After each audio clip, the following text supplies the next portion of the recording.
चलिए फिर वीरू को भी जोड़ते हैं शो में और हर्षता वीरू और मैं अगले 1.5 घंटे कोशिश करेंगे कि इस मार्केट में थोड़ा टाइम स्पेंड करें कैसे भी करके, क्योंकि मार्केट बहुत टफ है और ट्रेडिंग में शायद पैसा लूज़ ही हो रहा है अनलेस आपको शॉर्ट करना आता हो। और अगर आप शॉर्ट करके बैठे रहे हो इस मार्केट में पिछले कुछ दिनों से, मुहूर्त वाले दिन में अगर आपने शॉर्ट कर दिया हो तो वो अलग बात है।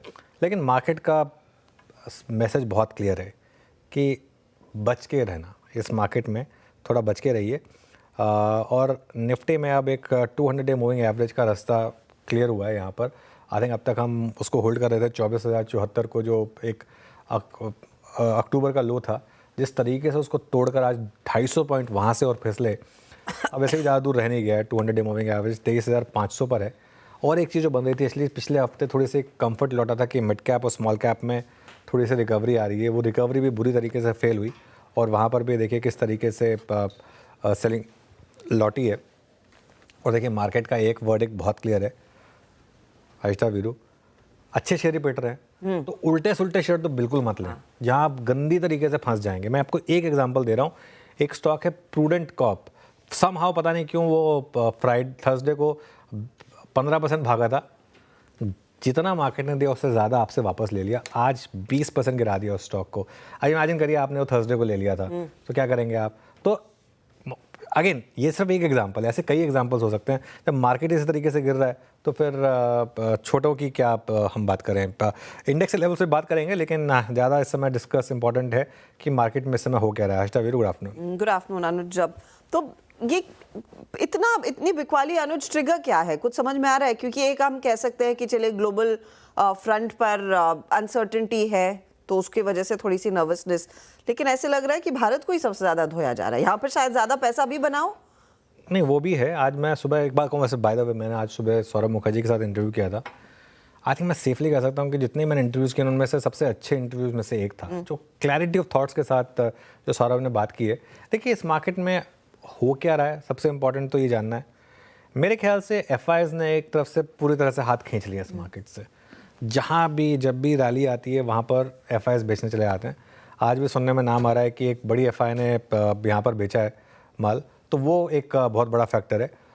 रिटेल में मेरे ख्याल से अभी भी कॉन्फिडेंस बिगड़ा हुआ है। रिटेल रचनाई का सेंटिमेंट अभी भी काफ़ी ख़राब है, तो उनकी हिम्मत शायद हो नहीं रही है लेने की। लेकिन हर्षिता ये सब तो हमें पता था, और रोज़ कुछ ना कुछ क्यूज़ होते थे, रोज़ कुछ ना कुछ अर्निंग्स एक्सीडेंट होते थे, रोज़ हम कहते थे कि कुछ ना कुछ इस सेक्टर की अर्निंग ख़राब है, इस सेक्टर की अर्निंग ख़राब है। Correct. आज तो हमें किसी अर्निंग पर रिएक्ट नहीं किया।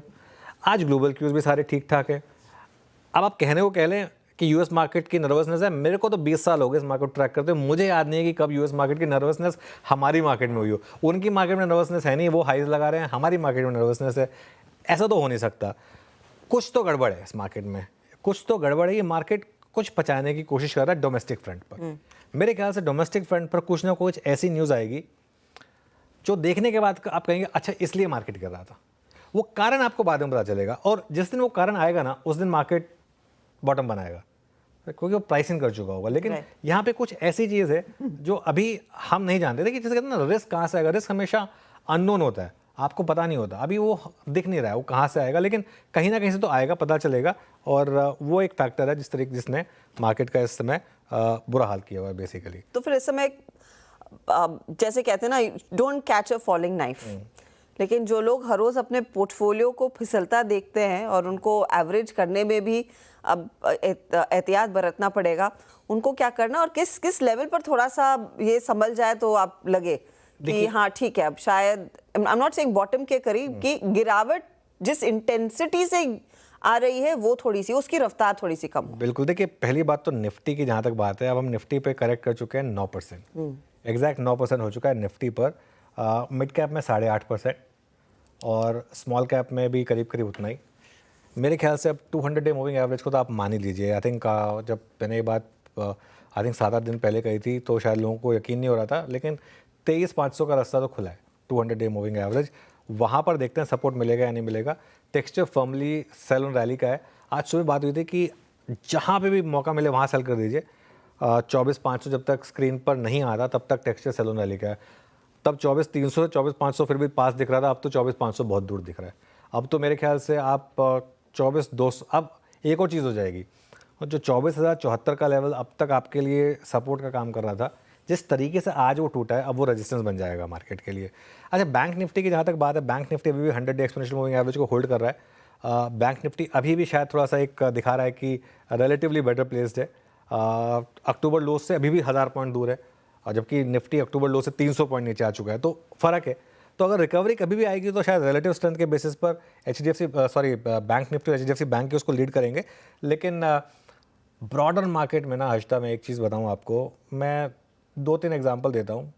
जैसे फॉर एग्जांपल हिंदुस्तान एरोनॉटिक्स या माज़गांव डॉक। मैं ये 2 नाम बार बार इसलिए कह रहा हूँ कि ये 2 नाम मैंने हमेशा एज एग्जाम्पल यूज़ करें। आप एक चीज़ नोटिस करिए, इन स्टॉक्स ने अच्छी खबरों पे भी चलना बंद कर दिया है। फॉर एग्जांपल हैल पे वो अच्छी खबर आई थी, वो GE वाली नहीं चला स्टॉक, ठीक है। माज़गांव डॉक भी, ये वो स्टॉक हैं जिन्होंने पिछले 2 साल में 10 से 15 गुना पैसा बना के दिया। तो इनमें अगर और करेक्शन आ भी जाएगी तो कोई हैरानी की बात नहीं है। दिक्कत उन लोगों के लिए जिन्होंने हायर लेवल पे इनको स्टॉक्स लिए। देखिए 2 साल में 400% के रिटर्न्स हैं। तो आई थिंक अभी भी आपको मिड कैप और स्मॉल कैप में कॉशियस ही रहना है। मिड कैप और स्मॉल कैप में मुझे लग रहा है अभी काफ़ी एक्सीडेंट्स होने बाकी हैं, और मिड कैप स्मॉल कैप पे तो हम काफ़ी टाइम से कॉशियस है। लेकिन अब तो दिक्कत ये हो रही है कि लार्ज कैप ने भी गिरना शुरू कर दिया। वो इनफैक्ट वही पेन पॉइंट इस समय का है। तो अनुज, फिर लार्ज कैप के पर्सपेक्टिव से कोई खास लेवल जो इंडेक्स पर आप वॉच करेंगे? अब एक ही रहेगा 23,500, 23,500 200 डे मूविंग एवरेज। अगर वो टूटा तो फिर भगवान भरोसे। खैर अभी भी मार्केट में लग रहा है काफ़ी हद तक भगवान भरोसे हो चुका है। वीरू के पास चलते हैं, जानते हैं स्टॉक स्पेसिफिक एक्शन क्या दिख रहा है। बाय द वे, इस बीच में एक हल्की सी पॉजिटिव किरण जो दिख रही है वो है SBI की। एक बार SBI का चार्ट लेकर आइए। आई थिंक नंबर्स आने हैं SBI के शायद अगले हफ्ते। उससे पहले ये एक स्टॉक है जो एकदम से कहीं ना कहीं से यहाँ पर बाइंग इंटरेस्ट आया, डे हाई पर आया। Veeru, good afternoon. Good afternoon Anuj. एक ही तो इंसान था जिसके बारे में बात कर सकता था, स्टेट बैंक ऑफ इंडिया। आपने वो भी मुझसे छीन लिया। जी हाँ, सॉरी वीरू, वो एकदम से दिखाई दिया तो स्क्रीन पर, तो उसकी बात कर ली मैंने। बिल्कुल सही किया आपने अनुज, जो दिखाई दे इस वक्त मार्क कर देना चाहिए। स्टेट बैंक ऑफ इंडिया में मार्क करने वाला था। असल में हो क्या रहा, डे लो से स्ट्रॉन्ग रिकवरी, बट हाँ, ये अपने एज पे बैठा है अनुज। 23 अक्टूबर से लेकर अब तक की जो पूरी प्राइस रेंज थी उसके हाईएस्ट क्लस्टर को स्ट्राइक करता हुआ। But it's not only, I think, state Bank of India, पूरा का पूरा PSU बास्केट आप एक बार देखिएगा, थोड़ा सा एक मोमेंटम जनरेट कर रहा है। इनफैक्ट कुछ हद तक मिड कैप बैंकिंग भी। लुक एट PNB, इस वक्त एक स्विंग देखिए डे हाई की ट्रेजेक्ट्री में। फेडरल बैंक आज सुबह से ही ऊपर है, 206.80 पे ट्रेड करता हुआ। 206.80 का मतलब ये है कि इस वक्त अपने करियर की हाईएस्ट ट्रेजेक्ट्री पे फेडरल बैंक। तो बैंक्स में देखिए, बैंक्स में आज बात अच्छी एक यही है कि जहां निफ्टी कोलैप्स हुआ, निफ्टी बैंक ने अपने 100 डे एक्सपोनेंशियल एवरेज को वायलेट नहीं किया। तो एक SBI, एक PNB, एक फेडरल बैंक डे हाई पे ट्रेड करता हुआ। अच्छा, एक बार लेके आइए आज आप जरा क्रूड की कुछ स्टोरीज जो कि कोलैप्स हो रही हैं, उसमें मैं आपकी स्क्रीन पे रखना चाहूँगा Asian Paints at day low, एक wild candle, even the shortest moving average 10 day पार करने के अगर आप देखें तो प्रयास नहीं कर पा रहा है, और डे लो पे ट्रेड करता हुआ। ये इस वक्त ऑलमोस्ट जुलाई 2024 के बाद सबसे लोवेस्ट क्लस्टर्स पे। तो OMCs, एशियन पेंट्स, सारे के सारे डे लो पर। हर्षदा, तो यही स्थिति। अब मुझे तो इनफैक्ट वो ट्रेंडिंग स्टॉक्स दिखाने में भी इतनी ज़्यादा हेजिटेशन है क्योंकि एक सैलाब सा आया हुआ है, पूरी स्क्रीन लाल में है वीरू। लेकिन देख ही लेते हैं कि क्या ड्रैग कर रहा है आज। दिग्गजों में मार्केट अच्छी खासी है, और आप देखिए हीरो मोटोकॉर्प बढ़िया नंबर्स थे, उसके बावजूद स्टॉक 5% करेक्ट हो चुका है। बजाज ऑटो करीब 4% नीचे। अदानी पोर्ट, ONGC दूसरे स्टॉक्स है जहां पर हमने देखा है 3.5% तक का नुकसान बनता दिखाई दिया है। PVR आइनॉक्स में आज सुबह में शॉर्ट ट्रेड दिया गया था, 7% नीचे। वोडाफोन आइडिया देखिए, मनप्पुरम देखिए, RBL बैंक देखिए, एक सिरे से सारे स्टॉक्स की धुलाई हुई है, और अच्छे खासे वॉल्यूम्स पर इन काउंटर्स में आज हमने देखा है वो सेल साइड के ट्रेड्स आए हैं। तेजी की तरफ M&M अपनी पोजीशन को होल्ड कर पाने में कामयाब है। सिप्ला, टेक महिंद्रा, डॉक्टर रेड्डीज कल नंबर्स आएंगे, उससे पहले एकदम शांत है। Info Edge, Federal Bank, AU Small Finance Bank, PNB जैसे कुछ स्टॉक्स हैं जहां पर कुछ हल्की मामूली बढ़त देखने को मिल रही है। 1-1.5% का इजाफा देखने को मिला है इन काउंटर्स में। चलिए हमारे जानकारों को जोड़ना शुरू करते हैं। फंडामेंटल्स पर शरद अवस्थी हमारा साथ दे रहे हैं। टेक्निकल कॉल्स के लिए हमारे पैनल में प्रकाश काबा, मानस जायसवाल, राजेश सातपुते, राजेश पालविया, शिल्पा रावत, अमित सेठ मौजूद है। फिर 220 पर ऑटो सेक्टर की डिटेल में बातचीत करेंगे। यहाँ से आगे का आउटलुक क्या बन रहा है उस पर फोकस रहेगा। 230 पर सौरभ मुखर्जी ने आज इस तरह के मार्केट की बिकवाली में आपने अपने आप को कैसे प्रिपेयर करना है, मिड और स्मॉल कैप्स में क्या रवैया होना चाहिए और कितना दर्द शायद वहाँ पर बाकी है, उस चर्चा का एक अंश आपको सुनाएंगे। 245 पर कल आने वाले नतीजों की बात होगी। टाइटन, बर्जर पेंस के नंबर्स कैसे रहेंगे ये यतन आपको बताएंगे और फिर दीपाली को जोड़ेंगे डॉक्टर रेड्डीज और साथ ही साथ मन्नपुरम फाइनेंस के नंबर्स पर बात करने के लिए।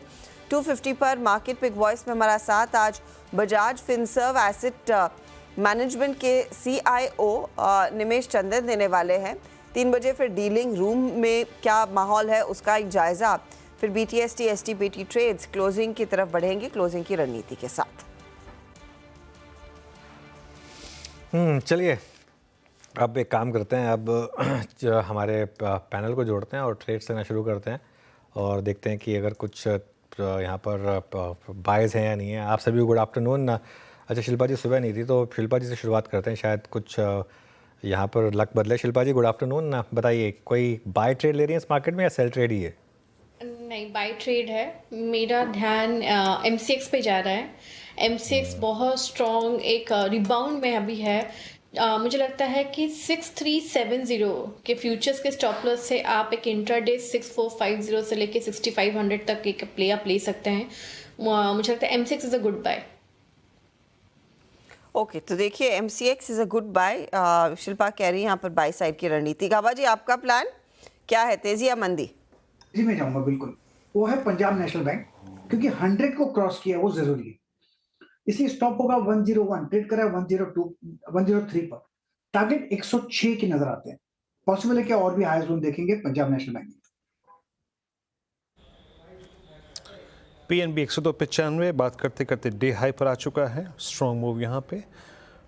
मानस गुड आफ्टरनून, आपका कॉल इस वक्त का। वीरेन जी, तो देखिए इंडियन होटल्स पे बिकवाली करने की राय रहेगी। अगर आप देखें तो करीब 5 दिनों से एक ही रेंज में स्टॉक ट्रेड कर रहा था। 695 पे एक रेजिस्टेंस था, 670 पे एक सपोर्ट था, बट फाइनली आज 670 के सपोर्ट को स्टॉक ने ब्रीच किया है। मेरे ख्याल से यहाँ से गिरावट बढ़ सकती है और स्टॉक अपने 100 मूविंग एवरेज को टेस्ट करने की कोशिश कर सकता है। तो इंडियन होटल्स के फ्यूचर में बिकवाली करने की राय रहेगी। 681 के स्टॉप लॉस से बिकवाली करेंगे। 660 रुपए तक के टारगेट्स पॉसिबल है इंडियन होटल्स के फ्यूचर में। अगर चाहें तो 670 का पुट ऑप्शन ले सकते हैं। 23 रुपए के आसपास ट्रेड हो रहा है ये ऑप्शन। इस पे 18 रुपए का स्टॉप लॉस लगाइए और 34 रुपए के टारगेट सेट करिए। अच्छा मार्केट का मूड माहौल ऐसा है ना, शिल्पा जी ने बोला ना MCX is a good buy, तो कई लोग पूछते हैं कि मतलब गुड बाय तो नहीं बोल रहे MCX गुड बाय तो BYE तो नहीं था। हाँ वो शिल्पा जी देखो नो बहुत अच्छा बाय है। आप देखिए अभी it's already 15-20 rupees up. I mean it's a नहीं गुड वो बाय। मैं समझ गया। वो जस्ट मार्केट का मूड माहौल ऐसा है कि थोड़ा क्लियर करना ज़रूरी होता है कि इस समय गुड बाय मतलब goodbye not good buy. इस समय स्टॉक मार्केट का ऑलमोस्ट गुड बाय हो रहा है इस समय, तो इसके लिए खैर चलिए part and parcel of the game चलता रहता है ये सब। राजेश पालवे जी गुड आफ्टरनून, आपकी trade. Good afternoon Anuj ji, good afternoon everyone. So trade में जो स्टॉक पसंद आ रहा है वो है फेडरल बैंक। एक कंटिन्यूटी बनी हुई है अब ट्रेंड में स्टॉक। हमें लगता है फेडरल बैंक यहाँ से बाय किया जा सकता है। स्टॉक डे हाई की तरफ ही ट्रेड कर रहा है। यहाँ पे 212 215 तक के अपसाइड के टारगेट आते हुए दिख सकते हैं। करंट लेवल से 204 के स्टॉप लॉस से फेडरल बैंक पे बाय करने की। फेडरल बैंक पर एक बाय कॉल इस समय आ रहा है राजेश पालविया की तरफ से। सातपुते जी आपका ट्रेड। गुड आफ्टरनून हर्षदा जी, गुड आफ्टरनून एवरीवन। हर्षदा जी देखिए मेरा सेल साइड का ट्रेड होगा वो रहेगा DLF। अगर आप इसका पैटर्न देखें यानी डेली चार्ट देखें तो it's a clean breakdown. Head and shoulder price formation हम जो टेक्निकल में कहते हैं उसका ब्रेकडाउन है। नेकलाइन टेस्ट करने के बाद घुमाया 200 EMA को भी तोड़ा है, तो सिंपली शोज कि यहाँ पे वीकनेस थोड़ी बढ़ेगी। तो DLF बेचना है, स्टॉप लॉस रहेगा 905 का। मेरा इसका टारगेट 770 to 760 का होगा।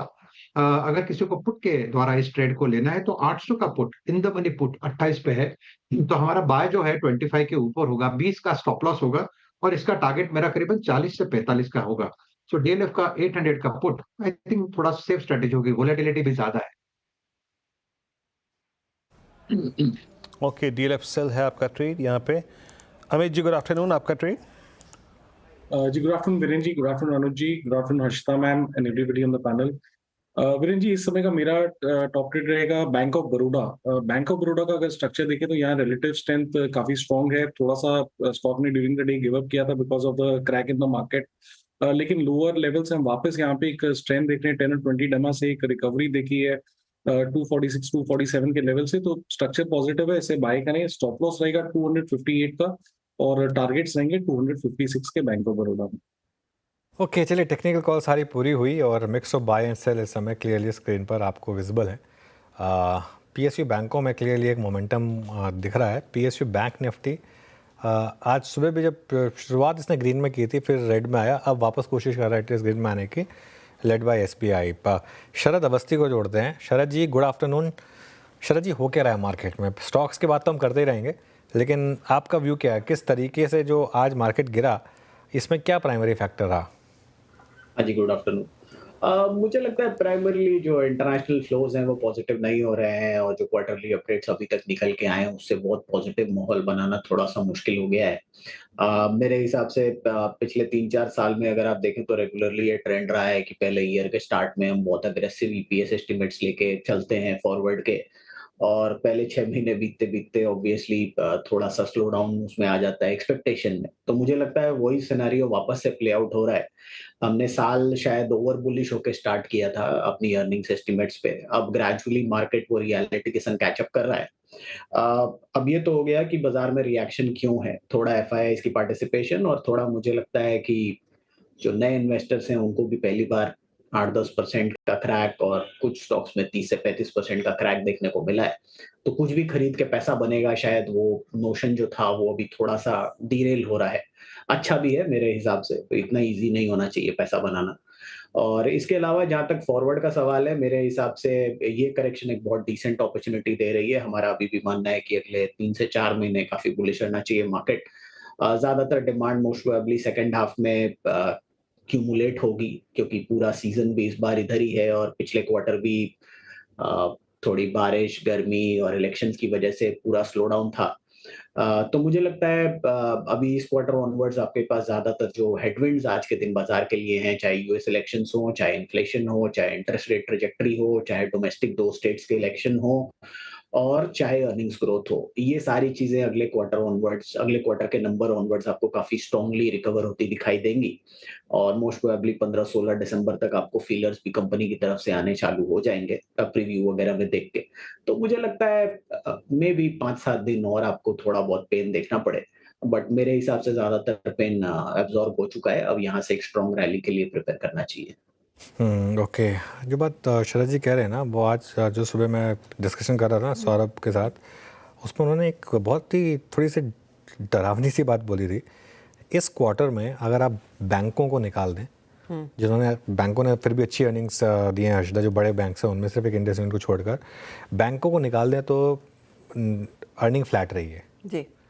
और अगले क्वार्टर वो कह रहे हैं कि बैंकों को जोड़ने के बाद भी फ्लैट रहेगी। तो मतलब एक्सो बैंक्स तो मतलब और ख़राब हो गया। ठीक है, तो क्या ऐसी मार्केट फिर डिजर्व करती है 22, 23, 24 टाइम्स पर ट्रेड करना? शायद उसमें इफ्स एंड बट्स हैं। अब तक हो क्या रहा था, अब तक ये सब चीज़ें छुप रही थी क्योंकि पैसा लगातार आ रहा था मार्केट में। और अब आप कहेंगे पैसा तो अभी भी आ रहा है डोमेस्टिक वाला, उसका टेस्ट होगा, अब उसका टेस्ट होगा। प्लस वो जो पैसा आ रहा था उसको इतनी एफआईआई सेलिंग नहीं झेलनी पड़ रही थी। एफआईआई सेलिंग हमने पहले भी झेली है, एब्जॉर्ब करी है, लेकिन इस लेवल की नहीं देखी जो अक्टूबर में देखी थी 1,12,000 करोड़, उतनी नहीं देखी थी हमने। 5-5 हज़ार करोड़ की दिन की एवरेज, मतलब 1,000 करोड़ 1,200 करोड़ चलो ठीक है, कहीं ना कहीं एब्जॉर्ब हो जाता है। 5,000 करोड़ डेली का आना सेलिंग का, वो थोड़ा सा मार्केट को कहीं ना कहीं खटक रहा है। प्लस अगर अर्निंग्स ग्रोथ में दिक्कत है। अच्छा, एक और चीज़, थोड़ा सा जो प्रोफाइल ऑफ स्टॉक्स गिर रहा है ना, उससे भी मार्केट थोड़ा सा कंफ्यूज्ड है। फॉर एग्जांपल रिलायंस गिर रहा है, आप देखिए रिलायंस किस तरीके से पिछले कई दिनों से गिरा है, लगातार वन वे फॉल है रिलायंस में, कोई रैली आई ही नहीं है, कभी भी किसी रैली में पार्टिसिपेट ही नहीं करा है इसने। ये इसका 6 महीने, इसका 1 महीने का 14 डे का चार्ट है, लेकिन अगर आप इवन 3 महीने का चार्ट देखेंगे रिलायंस का, तो वो आपको क्लियरली बताएगा कि इस समय मार्केट में जो पीक बना था वहाँ से जिस तरीके से मार्केट ने गिरना शुरू किया है उसका क्या फैक्टर रहा है। तो ये किस तरीके से गिरा, अब इसमें क्या यूएस मार्केट का रिस्क या क्या कुछ और रिस्क, इसमें कोई रिस्क नहीं है ना। तो वो थोड़ा सा मार्केट को अखर रहा है जिस तरीके के स्टॉक्स गिर रहे हैं, जिस तरीके के स्टॉक्स निफ्टी को गिरा रहे हैं। इनफैक्ट एक मैं डेटा आज सुबह में पढ़ भी रही थी, कि ऑल टाइम हाई से रिलायंस 20% हल्का हो चुका है। अब नॉर्मली इस तरह के करेक्शन में लोग इसे खरीदने के लिए भर भर के आ जाते थे, पर अब की बारी वो हो नहीं रहा है। वो FIIs की तरफ से तो अटेम्प्ट हुआ नहीं है। अब रिटेल पोर्टफोलियो में जिसके पास है वो म्यूचुअल फंड्स खरीदेंगे, बट अगर आपके बिग बॉयज ही संभाल नहीं पा रहे हैं तो फिर आगे कितने और बुरे दिन देंगे। इसमें एक बहुत अच्छी बात आपने और कही है। नॉर्मली ना ये एक और इंडिकेटर है, रिलायंस ने मार्केट से पहले पीक बनाया, मतलब पहले गिरना शुरू कर दिया था, मार्केट ने बाद में फॉलो किया। आई थिंक ये एक टेलटेल साइन होगा अगर रिलायंस फॉर एग्जांपल जब बॉटम आउट करना शुरू करेगा, वो मार्केट से शायद पहले रिलायंस बॉटम आउट करे, ये भी पॉसिबल है।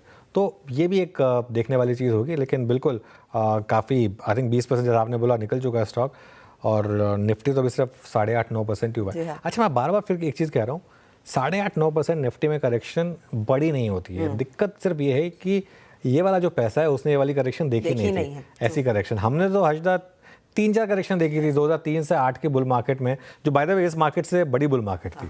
उसमें कितनी बार होता था मार्केट 10, 15, 20% तो नॉर्मल था। 2 बार तो 30% गिरे थे हम। लीवन के बाद तो 58% गिरे थे। चलिए लीवन के बाद आप कह सकते हैं कि वो एक नई बुल मार्केट थी, तो वो उसको मान लेता हूँ कि वो एक बुल मार्केट खत्म होकर नई बुल मार्केट शुरू हुई थी। लेकिन इस वाली मार्केट ने, इस वाले पैसे ने ये करेक्शन नहीं देखा है, इसके लिए वो घबरा गए हैं बेसिकली। वो तो पैनिक तो डेफिनेटली है। चलिए कुछ और स्टॉक्स की बात कर लेते हैं, और यतिन भी थोड़ी देर में जुड़ेंगे, ऑटो कंपनियों की भी हम डिटेल में बातचीत करेंगे। इस पॉकेट में अगर कुछ सहारे के लिए ढूंढा जाए तो वो क्या होगा? एक स्टॉक जो अनुज और साथी वीरू दोनों ने मेंशन किया था वो स्टेट बैंक ऑफ इंडिया था। अब आप लोगों ने PNB, बैंक ऑफ बड़ौदा की बात की। शिल्पा जी, SBI एक बार चार्ट रखिएगा स्क्रीन पर, 825 के आसपास इसके नतीजे आना बाकी हैं। क्या कुछ अब तेजी की तरफ अटेम्प्ट होगा, या फिर आपके क्लाइंट्स को आप लोग क्या सलाह दे रहे हैं? एक्चुअली हर्षद जी, अगर आप देखेंगे 820 के ऊपर इसका सस्टेनेंस पॉजिटिव है। यहाँ पे 840-45 जा सकता है। लेकिन जिस तरह से मार्केट में सेल ऑफ है, जिस वन स्टॉक पे आप बहुत ज़्यादा अग्रेसिव नहीं रहे तो भी ठीक है।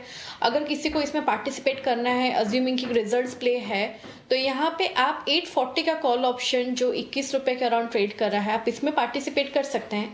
स्टॉप लॉस आप यहाँ पे 13 रुपये का रखिए, और ये व्यू सही जाता है तो ये आपको 30 से लेके 35 तक भी आपको ट्रेड करते मिल सकता है। ओके, चलिए ये बात हो गई SBI की। अब बात करते हैं कुछ सेक्टर्स की। गाड़ियों की बिक्री में ठीक ठाक उछाल आया। अक्टूबर महीने में 5 लाख से ज़्यादा कारें बिकी हैं।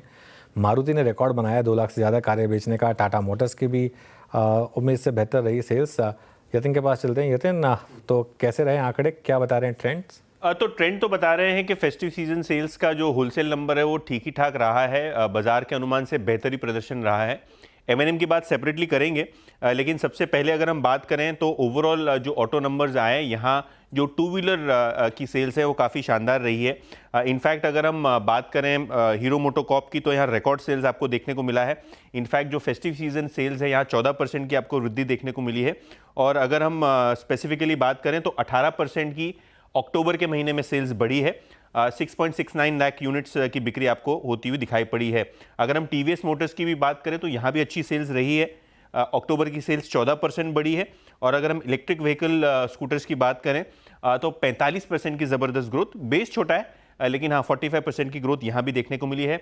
रॉयल एनफील्ड लगभग 90,000 1 लाख यूनिट्स की बिक्री का अनुमान था, लेकिन 1,10,000 यूनिट्स की बिक्री का आपको फिगर आता हुआ दिखाई पड़ा है। 31% की ज़बरदस्त सालाना ग्रोथ आपको अक्टूबर महीने में दिखाई पड़ी है आयशर मोटर्स के लिए। 4 व्हीलर्स की बात करें तो स्मॉल कार सेगमेंट में दिक्कत है। इसके लिए हंडे की बात करें तो 2% की बिक्री केवल हुई है। मारुति की बिक्री केवल 4% बढ़ी है। 2,06,000 यूनिट्स के आसपास इन्होंने बेचे, लेकिन अनुमान से बेहतर है। तो ये काफ़ी ज़रूरी है देखना कि जो 4 व्हीलर सेल्स की एक्सपेक्टेशन थी उससे भी बेहतर परफॉर्मेंस आई है। और टाटा मोटर्स की बात करें तो CV सेगमेंट्स में थोड़ा दबाव है, लेकिन अगर हम बात करें ओवरऑल सेल्स की तो 81,000 यूनिट्स के आसपास बिक्री आई, अनुमान के मुताबिक ही आई है। तो ओवरऑल जो सेल्स नंबर्स आए हैं हाल फिलहाल अक्टूबर के महीने के फेस्टिव सीजन के, वो ठीक ठाक रहे हैं। और इसमें एक आउटलायर ऑफ कोर्स M&M दिखा है। अब M&M के फेवर में क्या कुछ गया है, एंड मोस्ट इम्पोर्टेंटली क्या ये नंबर्स सस्टेनेबल दिख रहे हैं? सस्टेनेबल है कि नहीं ये तो वक्त ही बताएगा, लेकिन हर्षदा अगर हम बात करें M&M की तो कुल बिक्री जो UV सेल्स की हुई है वो 20% हुई है। 3 महीने लगातार पॉजिटिव ग्रोथ, और सबसे बड़ी बात कि आज ब्रोकरेजेस का अपग्रेड भी आया है। एपैक के लिस्ट में गोल्डमैन सैक्स ने इसको डाल दिया 3600 के टारगेट के साथ, और अगर हम कोटक की बात करें तो इन्होंने अपग्रेड कर दिया है बाय से ऐड की तरफ, ऐड से बाय की तरफ। तो ब्रोकरेजेस भी काफ़ी पॉजिटिव हैं। कुल ऑटो बिक्री की बात करें तो लगभग 1 लाख यूनिट्स के आसपास आई है, और अगर हम ट्रैक्टर सेल्स की बात करें तो यहाँ भी काफ़ी अच्छा बम्प अप देखने को मिला है। इनफैक्ट जो ट्रैक्टर सेल्स हैं अनुमान से कई गुना ज़्यादा बेटर है, मतलब एक फ्लैट आप नंबर एक्सपेक्ट कर रहे थे ट्रैक्टर सेल्स में, लेकिन यहाँ 25-30% की ग्रोथ आती हुई नजर पड़ी है। तो जो ट्रैक्टर सेल्स है ये भी अच्छे हैं, यूवी सेल्स भी अच्छे हैं, और कंपनी ऑटो एक्सपो में 2-3 नए प्रोडक्ट्स भी लाने वाले हैं जिससे पाइपलाइन भी अच्छी है। तो कोटक की बात करें या गोल्डमैन की बात करें तो इनको लगता है कि जो ट्रैक्टर सेल्स है इससे बेहतरीन परफॉर्मेंस आगे जाके भी उम्मीद रहेगी, और जो नए प्रोडक्ट्स आ रहे हैं यूवी सेगमेंट में और जो ऑर्डर बुक है एग्जिस्टिंग, इसको लेके भी काफ़ी उत्साहित है। तो नंबर्स भी अच्छे हैं, सस्टेनेबल भी हैं, ऑर्डर बुक भी है, और फ्यूचर में जो पाइपलाइन है उससे भी ब्रोकरेजेस थोड़ा पॉजिटिव रखे हैं स्टॉक पे। जी, तो M&M आज का स्टार ऑफ द डे। शरद जी, आपने भी यतिन को सुना, हाउस व्यू सुने, और ट्रैक्टर सेल्स की बिक्री बहुत प्रभावशाली रही इस बार। थार 5 डोर एग्जैक्टली उसका भी इम्पैक्ट था नंबर्स पे। और आपका व्यू इस वक्त क्या है M&M पर? क्या लीडरशिप जो कि इसने मिड 23 से लेकर मिड 24 तक रखी, एक बार फिर M&M के हाथ में आएगी क्या पैसेंजर व्हीकल सेगमेंट में? Let's focus on passenger vehicle segment as of now. थोड़ा सा पैसेंजर व्हीकल सेगमेंट में मुझे लगता है जो आपकी MUVs या मिनी SUVs या SUVs की जो डिमांड है, वहाँ मुझे लगता है कि अभी तक हम लोग लीनियर इक्वेशन ड्रॉ कर रहे हैं कि वो ग्रोथ वापस से वैसी रहेगी। बट मुझे लगता है जो इनिशियल ड्रॉ था या फेवरेटिज्म था टुवर्ड्स SUVs, वो अब शायद उतनी स्पीड में यहाँ से आगे नहीं बढ़े, तो वो एक M&M के लिए थोड़ा सा सरदर्द हो सकता है। बट जिस टाइप की नई लॉन्चेस हैं, जैसे आपने बोला थार 5 डोर एक काफी सक्सेसफुल लॉन्च होनी चाहिए। थार की ऑब्वियसली फैन फॉलोइंग ज्यादा है, 5 डोर एक मच अवेटेड मॉडल है उस स्पेस में, तो मुझे लगता है वहां से भी उनको ठीक ठाक डिमांड आनी चाहिए। प्लस जो इलेक्ट्रिक में उनकी लॉन्च पाइपलाइन है वो भी काफी स्ट्रॉन्ग है। तो अभी तक महिंद्रा के नई लॉन्चेस में फेलियर की रिकॉर्ड काफी कम है और काफी सक्सेसफुल रहे हैं वो, और ब्रांड फॉलोइंग भी काफी है। और वैल्यूएशन वाइज अगर आप देखें तो कितना 25 टाइम फॉरवर्ड है, तो मुझे नहीं लगता कि बहुत महंगा है। और अभी भी आप 15-16% फॉरवर्ड अर्निंग्स ग्रोथ पॉकेट इन कर रहे हैं FY26 के लिए। अगर ये 2-3 मॉडल्स जो नए ईवी के लॉन्च कर रहे हैं और थार 5 डोर एक अच्छी खासी ग्रोथ वहाँ प्रोवाइड करती है, तो मुझे लगता है ग्रोथ आगे चल के हो सकता है थोड़ा बहुत आप अपवर्ड रिवीजन ही करें। इस क्वार्टर के नतीजों के बाद भी एक अपवर्ड रिवीजन आया है, तो 25 टाइम है। ऑप्टिमिस्टिक रहूं, जैसा मैं मार्केट के लिए थोड़ा ऑप्टिमिस्टिक हूं, तो मुझे लगता है हो सकता है ये ऑसिलेट होके 28-30 टाइम तक चला जाए। तो हाँ, 3500 के आसपास के टारगेट्स हो सकते हैं। अच्छा, एक चीज़ मुझसे काफ़ी लोग पूछ रहे हैं कि चलिए ठीक है अब तो करेक्शन चल रही है, तो करेक्शन जब भी ख़त्म होगी, जहाँ भी ख़त्म होगी, उसके बाद किस तरीके का मूव एक्सपेक्ट करें? तो उसमें मेरे 2 जवाब हैं। पहला तो करेक्शन कहाँ ख़त्म होगी अभी किसी को नहीं पता है, और ना ही आप अब इसको टाइम कर सकते हैं। आपके हाथ में क्या है कि अच्छी क्वालिटी के स्टॉक्स लेना। मैं एक चीज़ जो लोगों को बोलूँगा ना, इस मार्केट में एक गलती जो बिल्कुल ना करें वो ये कि फॉर एग्ज़ाम्पल रेलवे, डिफेंस या फिर कुछ और PSUs जिन्होंने आपको बहुत पैसा बना के दिया था, उनको बस तुरंत पहली गिरावट में ख़रीद लेना, क्योंकि ये स्टॉक्स कितना गिर सकते हैं इसका कोई अंदाज़ा नहीं है। ये इनमें से काफ़ी स्टॉक मुझे लग रहा है यहाँ से भी और 30-40% गिरेंगे। दूसरा, अब तक लोगों की आदत लग गई है कि करेक्शन ख़त्म होती है और अमूमन 1 महीने में या 1.5 महीने में market all time high hit कर देता है। जी हाँ, ये वाली करेक्शन जिस तरीके से आई है, टाइम लगेगा। इस बार लोगों का कॉन्फिडेंस वापस आने में टाइम लगेगा, अर्निंग्स ग्रोथ आने में वैसे ही थोड़ा सा टाइम लगेगा। तो ये हो सकता है कि मार्केट ने हश्ता एक फॉर एग्जांपल 1 साल के लिए पीक बना दिया हो। ये भी पॉसिबल है कि जो 1 साल तक मार्केट आपको 0 रिटर्न दे या नेगेटिव रिटर्न दे, ये भी पॉसिबल। देखिए, equity market beyond a point आपको कंपाउंड करके देगी 12 से 15% पर, लेकिन उनमें से अगर 2 साल ऐसे हो जाएंगे जहाँ पर आपको 25 से 30% के रिटर्न मिल जाएंगे, तो उसमें एक आध नेगेटिव साल भी आ जाए तो कोई बुराई नहीं होगी। तो अब मैं ये नहीं कह रहा हूँ कि नेगेटिव होगा, लेकिन ये मत एक्सपेक्ट करें कि बस मार्केट बॉटम लगाएगा और उसके बाद सीधा 1 महीने में 2 महीने में ऑल टाइम हाई हिट हो जाएगा। जो अब तक मार्केट का टेक्सचर रहा है, ये जिस तरीके की करेक्शन आई है, इसमें ऑल टाइम हाई वापस आने में टाइम लगेगा। मतलब आई थिंक अनलेस अगले साल बजट में कुछ बहुत तोड़फोड़ आ जाए, मुझे नहीं लगता उससे पहले आपको उम्मीद भी रखनी चाहिए कि मार्केट में बहुत जल्दी ऑल टाइम हालेगा। अभी तो सबसे पहले तो ये पता करना है कि ये करेक्शन जाएगी कहाँ तक। अभी तो मार्केट ने कोई साइन नहीं दिए रुकने के। 200 डे मूविंग एवरेज भी एक अजम्पशन है कि वहाँ पे शायद एक बार के लिए रुक जाएगा, एक बार के लिए तो वहाँ पे रुकेगा, क्योंकि किसी भी मार्केट में एक बार के लिए 200 डे मूविंग एवरेज पे सपोर्ट आता है, लेकिन उसके बाद वहाँ रुकेगा या नहीं रुकेगा ये भी उसके बाद बड़ा सवाल है। लेकिन जब इस तरह की गिरावट आती है ना, वो बहुत ही बेसिक सवाल, लोग एग्जिस्टेंशियल क्राइसिस वाला सवाल होता है कि क्या अभी भी हम बुल मार्केट में है या फिर अब उसके एंड में आ गए, अब यहाँ से डीपर करेक्शन आता हुआ दिखाई देगा। एंड सबसे बड़ा सवाल कई सारे लोग ओवर द वीकेंड हम सबसे मिले हैं, मार्केट में क्या हो रहा है, मैं SIP जारी रखूं या नहीं जारी रखूं, ये सब ने मुझे पूछा है। बिल्कुल। तो देखिए उस दूसरे सवाल का जवाब तो सबसे आसान है, SIP तो आपको रखनी चाहिए, वो तो खैर बंद नहीं करनी चाहिए, ठीक है। लेकिन क्या ये बुल मार्केट का एंड है? मेरे ख्याल से ये एक स्ट्रक्चरल बुल मार्केट में सिक्लिकल डाउन ट्रेंड है, और हमारे मार्केट में हर 4-4 साल के पीक्स आते हैं। आप देखिए 2004 से 8 का पीक आया, 2003 से 8 मतलब 5 साल के लिए चाहें तो आप उसको एक्सटेंड कर लें। उसके बाद ये वाली जो मार्केट है इसकी रियली शुरुआत हुई थी 2020 अराउंड जून जुलाई से, वो कोविड लो से। वहाँ से अगर आप काउंट करेंगे तो हम ऑलरेडी 4 साल प्लस थोड़ा सा और 4-5 महीने और ऐड कर चुके हैं। तो हो सकता है कि मार्केट फिर, और 4-4 साल के बाद नॉर्मली 1-2 साल का मार्केट में कंसोलिडेशन या करेक्शन आता है। उस कंसोलिडेशन या करेक्शन में नॉर्मली अगर आप बाय करते हैं तो अगली मार्केट में सबसे ज़्यादा पैसा बनता है। तो मेरे ख्याल से मैं यही कहूँगा कि हाँ, लेकिन फोकस क्वालिटी पर रखें, फोकस बिल्कुल क्वालिटी पर रखें। और मैं अभी भी कह रहा हूँ यहाँ से भी टेम्पटेशन से बचें माइक्रो कैप स्मॉल कैप वगैरह की। और एक चीज़ होगी इस मार्केट में जो अच्छी होगी, जैसे आज का IPO है डिस्काउंट पे लिस्ट हुआ, उससे पहले हिंडे का IPO डिस्काउंट पे लिस्ट हुआ था। आई थिंक ऐसे अब धीरे धीरे ना 10-12 IPO होंगे जो डिस्काउंट पे लिस्ट होंगे। जो प्राइमरी मार्केट में बबल बन रहा था ना, बबल बन चुका था रादर प्राइमरी मार्केट में, वो भी एक साथ ख़त्म हो जाएगा, क्योंकि अब लोगों को भी डर लगेगा इस मार्केट में IPO का पैसा लाने में। तो जो प्राइमरी मार्केट बहुत ज़्यादा लिक्विडिटी सक आउट कर रही थी वो भी थोड़ा सा कम होगी यहाँ से, थोड़ी सी वहाँ पर भी थोड़ा सा विराम लगता हुआ दिखाई देगा। अच्छा, क्योंकि आपने उस नई लिस्टिंग की बात की है तो मैं इनफैक्ट शरद से पूछ ही लेती हूँ। शरद, ये एफकॉन्स देखिए एक बड़ी इंफ्रा कंपनी है और इंफ्रास्ट्रक्चर में ये आई थिंक L&T को टक्कर देती हुई दिखाई देगी।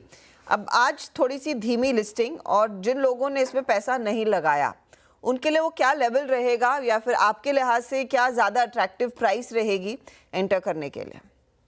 नहीं, मुझे लगता है जिस टाइप की उनकी प्रोजेक्ट ट्रैजेक्टरी वगैरह है, जैसे प्रोजेक्ट्स उनके पास हैं और जो फॉरवर्ड ग्रोथ हम एक्सपेक्ट कर रहे हैं, IPO प्राइस के आसपास से हम एटलीस्ट 100-150 रुपए की अपसाइड एक्सपेक्ट कर रहे हैं लॉन्ग टर्म में।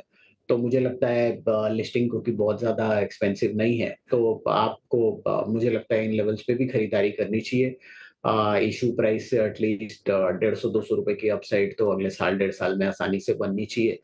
और कॉम्प्लेक्स प्रोजेक्ट्स वगैरह हैंडल करते हैं, आज भी शायद कुछ प्रोजेक्ट्स मेलबर्न बेटर की वगैरह की न्यूज़ आई है, और इवन मेट्रोज में भी अंडर वाटर जो मेट्रो यहाँ कलकत्ता में भी बनी है उसमें भी उनका रोल था। तो मुझे लगता है एक बहुत डिसेंट कंपनी है लॉन्ग टर्म के हिसाब से, और आने वाले 6-8 महीनों में आपको लगातार क्वार्टरली रिजल्ट्स पॉजिटिवली सरप्राइज करेंगे। ऑर्डर बुक अग्रेशन भी स्ट्रांग रहनी चाहिए, जैसे कॉम्प्लेक्स प्रोजेक्ट्स ये करते हैं अक्रॉस इंडिया, मेट्रोज का काम काफी तेजी से चल रहा है। तो मुझे लगता है एक नॉर्मल इन्वेस्टर अगर आप नॉर्मल टारगेट्स भी पकड़ के चले तो यहाँ से एटलीस्ट 150-200 रुपए की अपसाइड आपको अगले साल 1.5 साल में मिल सकती है, तो इन लेवल्स पे भी एक्यूमुलेट करना चाहिए। ओके, चलिए एक काम करते हैं। एक आज जो सुबह सुबह एक मैं कह रहा हूँ जो एक बहुत ही शानदार इंटरव्यू हुआ सौरभ मुखर्जी के साथ, उसका एक अंश सुनाते हैं आपको। उनका ये मानना है कि मिड कैप में यहाँ से अभी तो बड़ी करेक्शन होनी बाकी है। एक बार सुनते हैं कि क्या कहा उन्होंने। मिड कैप में भी मैं कहूँगा 2 कैटेगरी बन गए हैं। एक तो है जो फिर से ये कॉन्ट्रैक्टर इकोनॉमी, राइट, सरकारी कॉन्ट्रैक्ट या PSU के कॉन्ट्रैक्ट, जहाँ पे स्टॉक 3 साल में 6 गुना 7 गुना 8 गुना चली है, लेकिन अगर आप फंडामेंटल्स देखो, बैलेंस शीट देखो, कैश फ्लोज देखो, वो कमज़ोर हैं। वहाँ पे जो 60, 70, 80, 90 टाइम्स पे जो मिड कैप्स ट्रेड कर रहे हैं एंड जहाँ पे फंडामेंटल्स कमज़ोर हैं, वहाँ पे मेरे ख्याल से करेक्शन आएगी। ये वाली करेक्शन शुरू नहीं हुई है। मिड कैप्स में कमज़ोर मिड कैप की अभी भी पिटाई शुरू नहीं हुई है। आई थिंक वो पिक्चर अभी भी आना बाकी है। आयरॉनिकली अब तक जो लास्ट एक महीने का एक्शन देखा है जो काफ़ी हद तक लार्ज कैप्स में फोकस्ड रहा है। मिड कैप का करेक्शन मेरे ख्याल से लार्ज कैप से ज़्यादा रहेगा, बिकॉज मिड कैप की जो कंपाउंडिंग रही है वो ज़्यादा भागी है, राइट। अगर आप लास्ट 3 इयर्स देखें BSE 500 करीबन 30, लास्ट 4 इयर्स देखिए, लास्ट 4 साल में BSE 500 करीबन 30-35% पे कंपाउंड किया है, बट लास्ट 3 साल में निफ्टी उतना नहीं भागा जितना कि स्मॉल कैप भागा है, एंड जाहिर है therefore over a 6 month period small cap की करेक्शन ज़्यादा होगी, एंड फिर वहाँ पे भी I think quality versus non quality का एक डिस्टिंक्शन आ जाएगा। तो अगेन क्योंकि हम रिसेंसी बायस से थोड़ा सा इन्फ्लुएंस हो जाते हैं, तो वैसे तो खैर मिड और स्मॉल कैप भी 8-9% गिरे हैं, लेकिन आपके हिसाब से ये तो अभी कुछ भी नहीं है। द कॉन्टेक्स्ट ऑफ जो रैली हुआ है, राइट, अगर हम स्मॉल कैप की रैली देखें वो निफ्टी से कहीं ज़्यादा रही है। इनफैक्ट अगर हम 3 महीने पहले अपर में बैठते तो हम देखते कि निफ्टी की weightage as a percentage of the overall stock market is I think at a 10 year low, right. तो बिकॉज स्मॉल कैप इतना भागा है कि निफ्टी की वेटेज स्मॉल कैप की तुलना में एक्चुअली काफ़ी घट गई है। उसके कॉन्टेक्स्ट में निफ्टी में जो कमज़ोर स्टॉक हैं वो ज़्यादा पिट रहे हैं। जो पूरी स्मॉल कैप की जो सफाई है वो मेरे ख्याल से 2025 की डिफाइनिंग कहानी रहेगी, and that's where I think a lot of retail investors really will be tested. उनकी एक परीक्षा ली जाएगी, मार्केट उनकी परीक्षा लेगी, can you hold your nerve when you are seeing companies with weak fundamentals pull back. Okay, तो ये बात हो रही थी मिड कैप स्मॉल कैप की प्लेसमेंट को लेकर। अनुज, कोई इस बातचीत में कोई खास ऐसा मतलब स्पेस सेक्टर जो कि सौरभ जी को थोड़ा सा in terms of valuation well price लग रहा है, या फिर थोड़ा सा कन्विक्शन उनका जिस पर नज़र आया आपको, कंफर्टेबल थे इस प्राइस पे जहाँ पे वो? वीर सिंस आपने बात छेड़ ही दी है ना, ये इंटरव्यू देखिएगा आप, और हर्षिता को ये इंटरव्यू खासतौर से बहुत अच्छा लगेगा, क्योंकि सौरभ ने एक बुक भी लिखी है, मैंने उस बुक के बारे में बात की थी, तो उसमें उन्होंने एक चीज़ बताई थी कि पहली बार ऐसा हो रहा है कि भारत में पिछले 4-5 साल का जो डेटा बता रहा है कि लेडीज़ के बैंकों में ज़्यादा पैसा आ रहा है कंपेयर टू मेन, और उसका एक कारण ये है कि ये एक ट्रेडिशनल जो एक सोच होती थी ना कि भाई कहीं वो ट्रांसफ़र ऑफ मनी तो नहीं है, भाई जैसे खासतौर से रूरल इंडिया में, हिंटरलैंड में आप भाई घर का पुरुष कमाता है और फिर वो अपनी वाइफ को दे देता है, कहता हूँ वो नहीं है। एक जेन्युइन प्रोग्रेस हो रही है विमेन की, और ये चीज़ जो उन्होंने कही थी कि रिफ्लेक्ट हो रही है क्यों ट्रेंड जैसा स्टॉक पिछले 3 साल में 4 साल में सबसे ज़्यादा भागा है। तो वो एक स्पेस है जहाँ पर उनको लग रहा है, एक ऐसी स्पेस जहाँ पर विमेन स्पेंडिंग बहुत ज़्यादा होने वाली है आगे जाते हुए, वो एक स्पेस है जो उनको लग रहा है कि काफ़ी अच्छा करने वाली है। तो सिंस आपने पूछा तो इसके लिए मैं सोचा कि बता दूं आपको, ये एक चीज़ निकल कर आई थी इंटरव्यू में। उसके अलावा ऑब्वियसली उन्हें कंफर्ट अभी भी लार्ज कैप में लगता है, और वो उन्होंने अंडर परफॉर्मेंस भी देखा उसकी वजह से पिछले 2-3 साल जब वो स्टॉक्स नहीं चले, जैसे HDFC bank, Nestle, Asian paints, लेकिन अब वही स्टॉक्स आउट परफॉर्म कर रहे हैं इस मार्केट में। तो ये साइकिल्स होती हैं, फेजेस होते हैं मार्केट के। इस समय मार्केट में वापस शायद क्वालिटी आउट परफॉर्म कर रही है। जी हाँ, वो चंक मैंने सुना था, और उनकी किताब जो है वो बेस्ट सेलर्स की रेंज में आ चुकी है, 10,000 बुक्स बिक चुके हैं, और पार्टी अगली किससे लेनी है आपको अनुज मालूम चल गया होगा। हमारे फ्रेम में जो वो बैठी है ना एक महिला, है ना अगली पार्टी उनसे, सबसे ज़्यादा पैसे उन्हीं के खाते में होंगे। क्यों हर्षिता, डन? अरे इस बात पे कम से कम एक पार्टी बनती है। हाँ, मैंने कब मना किया है? आपको दिल्ली से मुंबई आना पड़ेगा उसके लिए, और फिर कुछ समय बताना पड़ेगा पहले। वो तो अनुज मेरे को ले आएंगे, कोई दिक्कत की बात नहीं। आप अग्री कर जाइए कि बस एक आप आ पार्टी जाओ, मैं अग्री कर चुकी हूँ। चलिए, चलो डन। चलिए, इसी बात पे इस छोटी सी बातचीत का एक तो अगर आप देखें तो अच्छी फाइंडिंग हुई कि एक पार्टी हमारी तय हो गई, कुछ तो मिला मुस्कुराने को। बहरहाल निफ्टी इस वक्त अगर आप देखें तो ऑलमोस्ट 10:33 के बाद की अब तक की हाईएस्ट ट्रैजेक्टरी में है, थैंक्स टू आई थिंक कुछ थोड़ी बहुत रिकवरी स्क्रीन पे है। अच्छा, निफ्टी बैंक को लेकर आइए। निफ्टी बैंक जो सेकंड हाफ में कोलैप्स हुआ, मतलब निफ्टी बैंक सुबह तक कोलैप्स एक डिसेंट तरीके से हुआ था, आई मीन टेस्टिंग 51,350, लेकिन बाद में कोलैप्स हुआ। राजेश पालवे जी, आपकी बैंक निफ्टी पर रीडिंग क्या कह रही है इस वक्त, स्पेशली कंसिडरिंग फैक्ट कि अब 3 प्रकार के बिहेवियर हो गए। लुक एट SBI, इसका behaviour different. ICICI bank, HDFC bank जो कि नवंबर में स्ट्रॉन्ग रोलोवर्स के साथ आए थे, उनमें एक सडन सेल ऑफ। बाकी कोटक, बाकी इंडसइंड बैंक, एक्सिस बैंक जो कि वीक थे वो अभी भी वीक हैं। आपकी रीडिंग क्या करिए बैंक निफ्टी पर, और आप कैसे मतलब प्लेस कर रहे हैं बैंकिंग स्टॉक फ्यूचर्स को इस वक्त? तो बिल्कुल वीरेंद्र जी देखिए रोल ओवर एक्शन के बाद पीएसयू बैंकिंग स्पेस तो थोड़ा स्टेबल लग रहा है और हमें लगता है कि जिस तरीके से पीएसयू बैंकिंग स्टॉक्स अभी यहाँ पे होल्ड आउट करते हुए दिख रहे हैं तो लगता है कि अब यहाँ पे जो बैंक निफ्टी का सपोर्ट बनेगा वो पीएसयू बैंकिंग स्टॉक से ही बनेगा जिसमें हमें एसबीआई बैंक ऑफ बड़ौदा ये दो स्टॉक काफी पसंद है और हमें लगता है जिस तरीके के स्ट्रक्चर है यहाँ से एक सपोर्ट आते हुए दिख सकता है बट प्राइवेट बैंक में जरूर एक प्रॉफिट टेकिंग देखने को मिली एचडीएफसी बैंक में भी करेक्शन देखने को मिला आईसीआईसीआई बैंक में भी करेक्शन देखने को मिला बट अगर कंपेयर करें बैंक निफ्टी में तो हमें लगता है कि अभी भी बैंक निफ्टी में स्टेबिलिटी यहाँ पे बनी हुई है और जिस तरीके से यहाँ पे 51,400 के लेवल 51,350 के लेवल होल्ड आउट किए हुए बैंक निफ्टी फ्यूचर ने तो हमें लगता है अगर ये अगले एक या दो ट्रेडिंग सेशन में 51,350 के लेवल को मैनेज करता है होल्ड करने में तो हमें लगता है थोड़ा यहाँ पे मोमेंटम पीएसयू बैंकिंग बास्केट की तरफ से आते हुए दिख सकता है जिसमें एसबीआई और बैंक ऑफ बड़ौदा हमारी प्रेफर्ड चॉइस होगी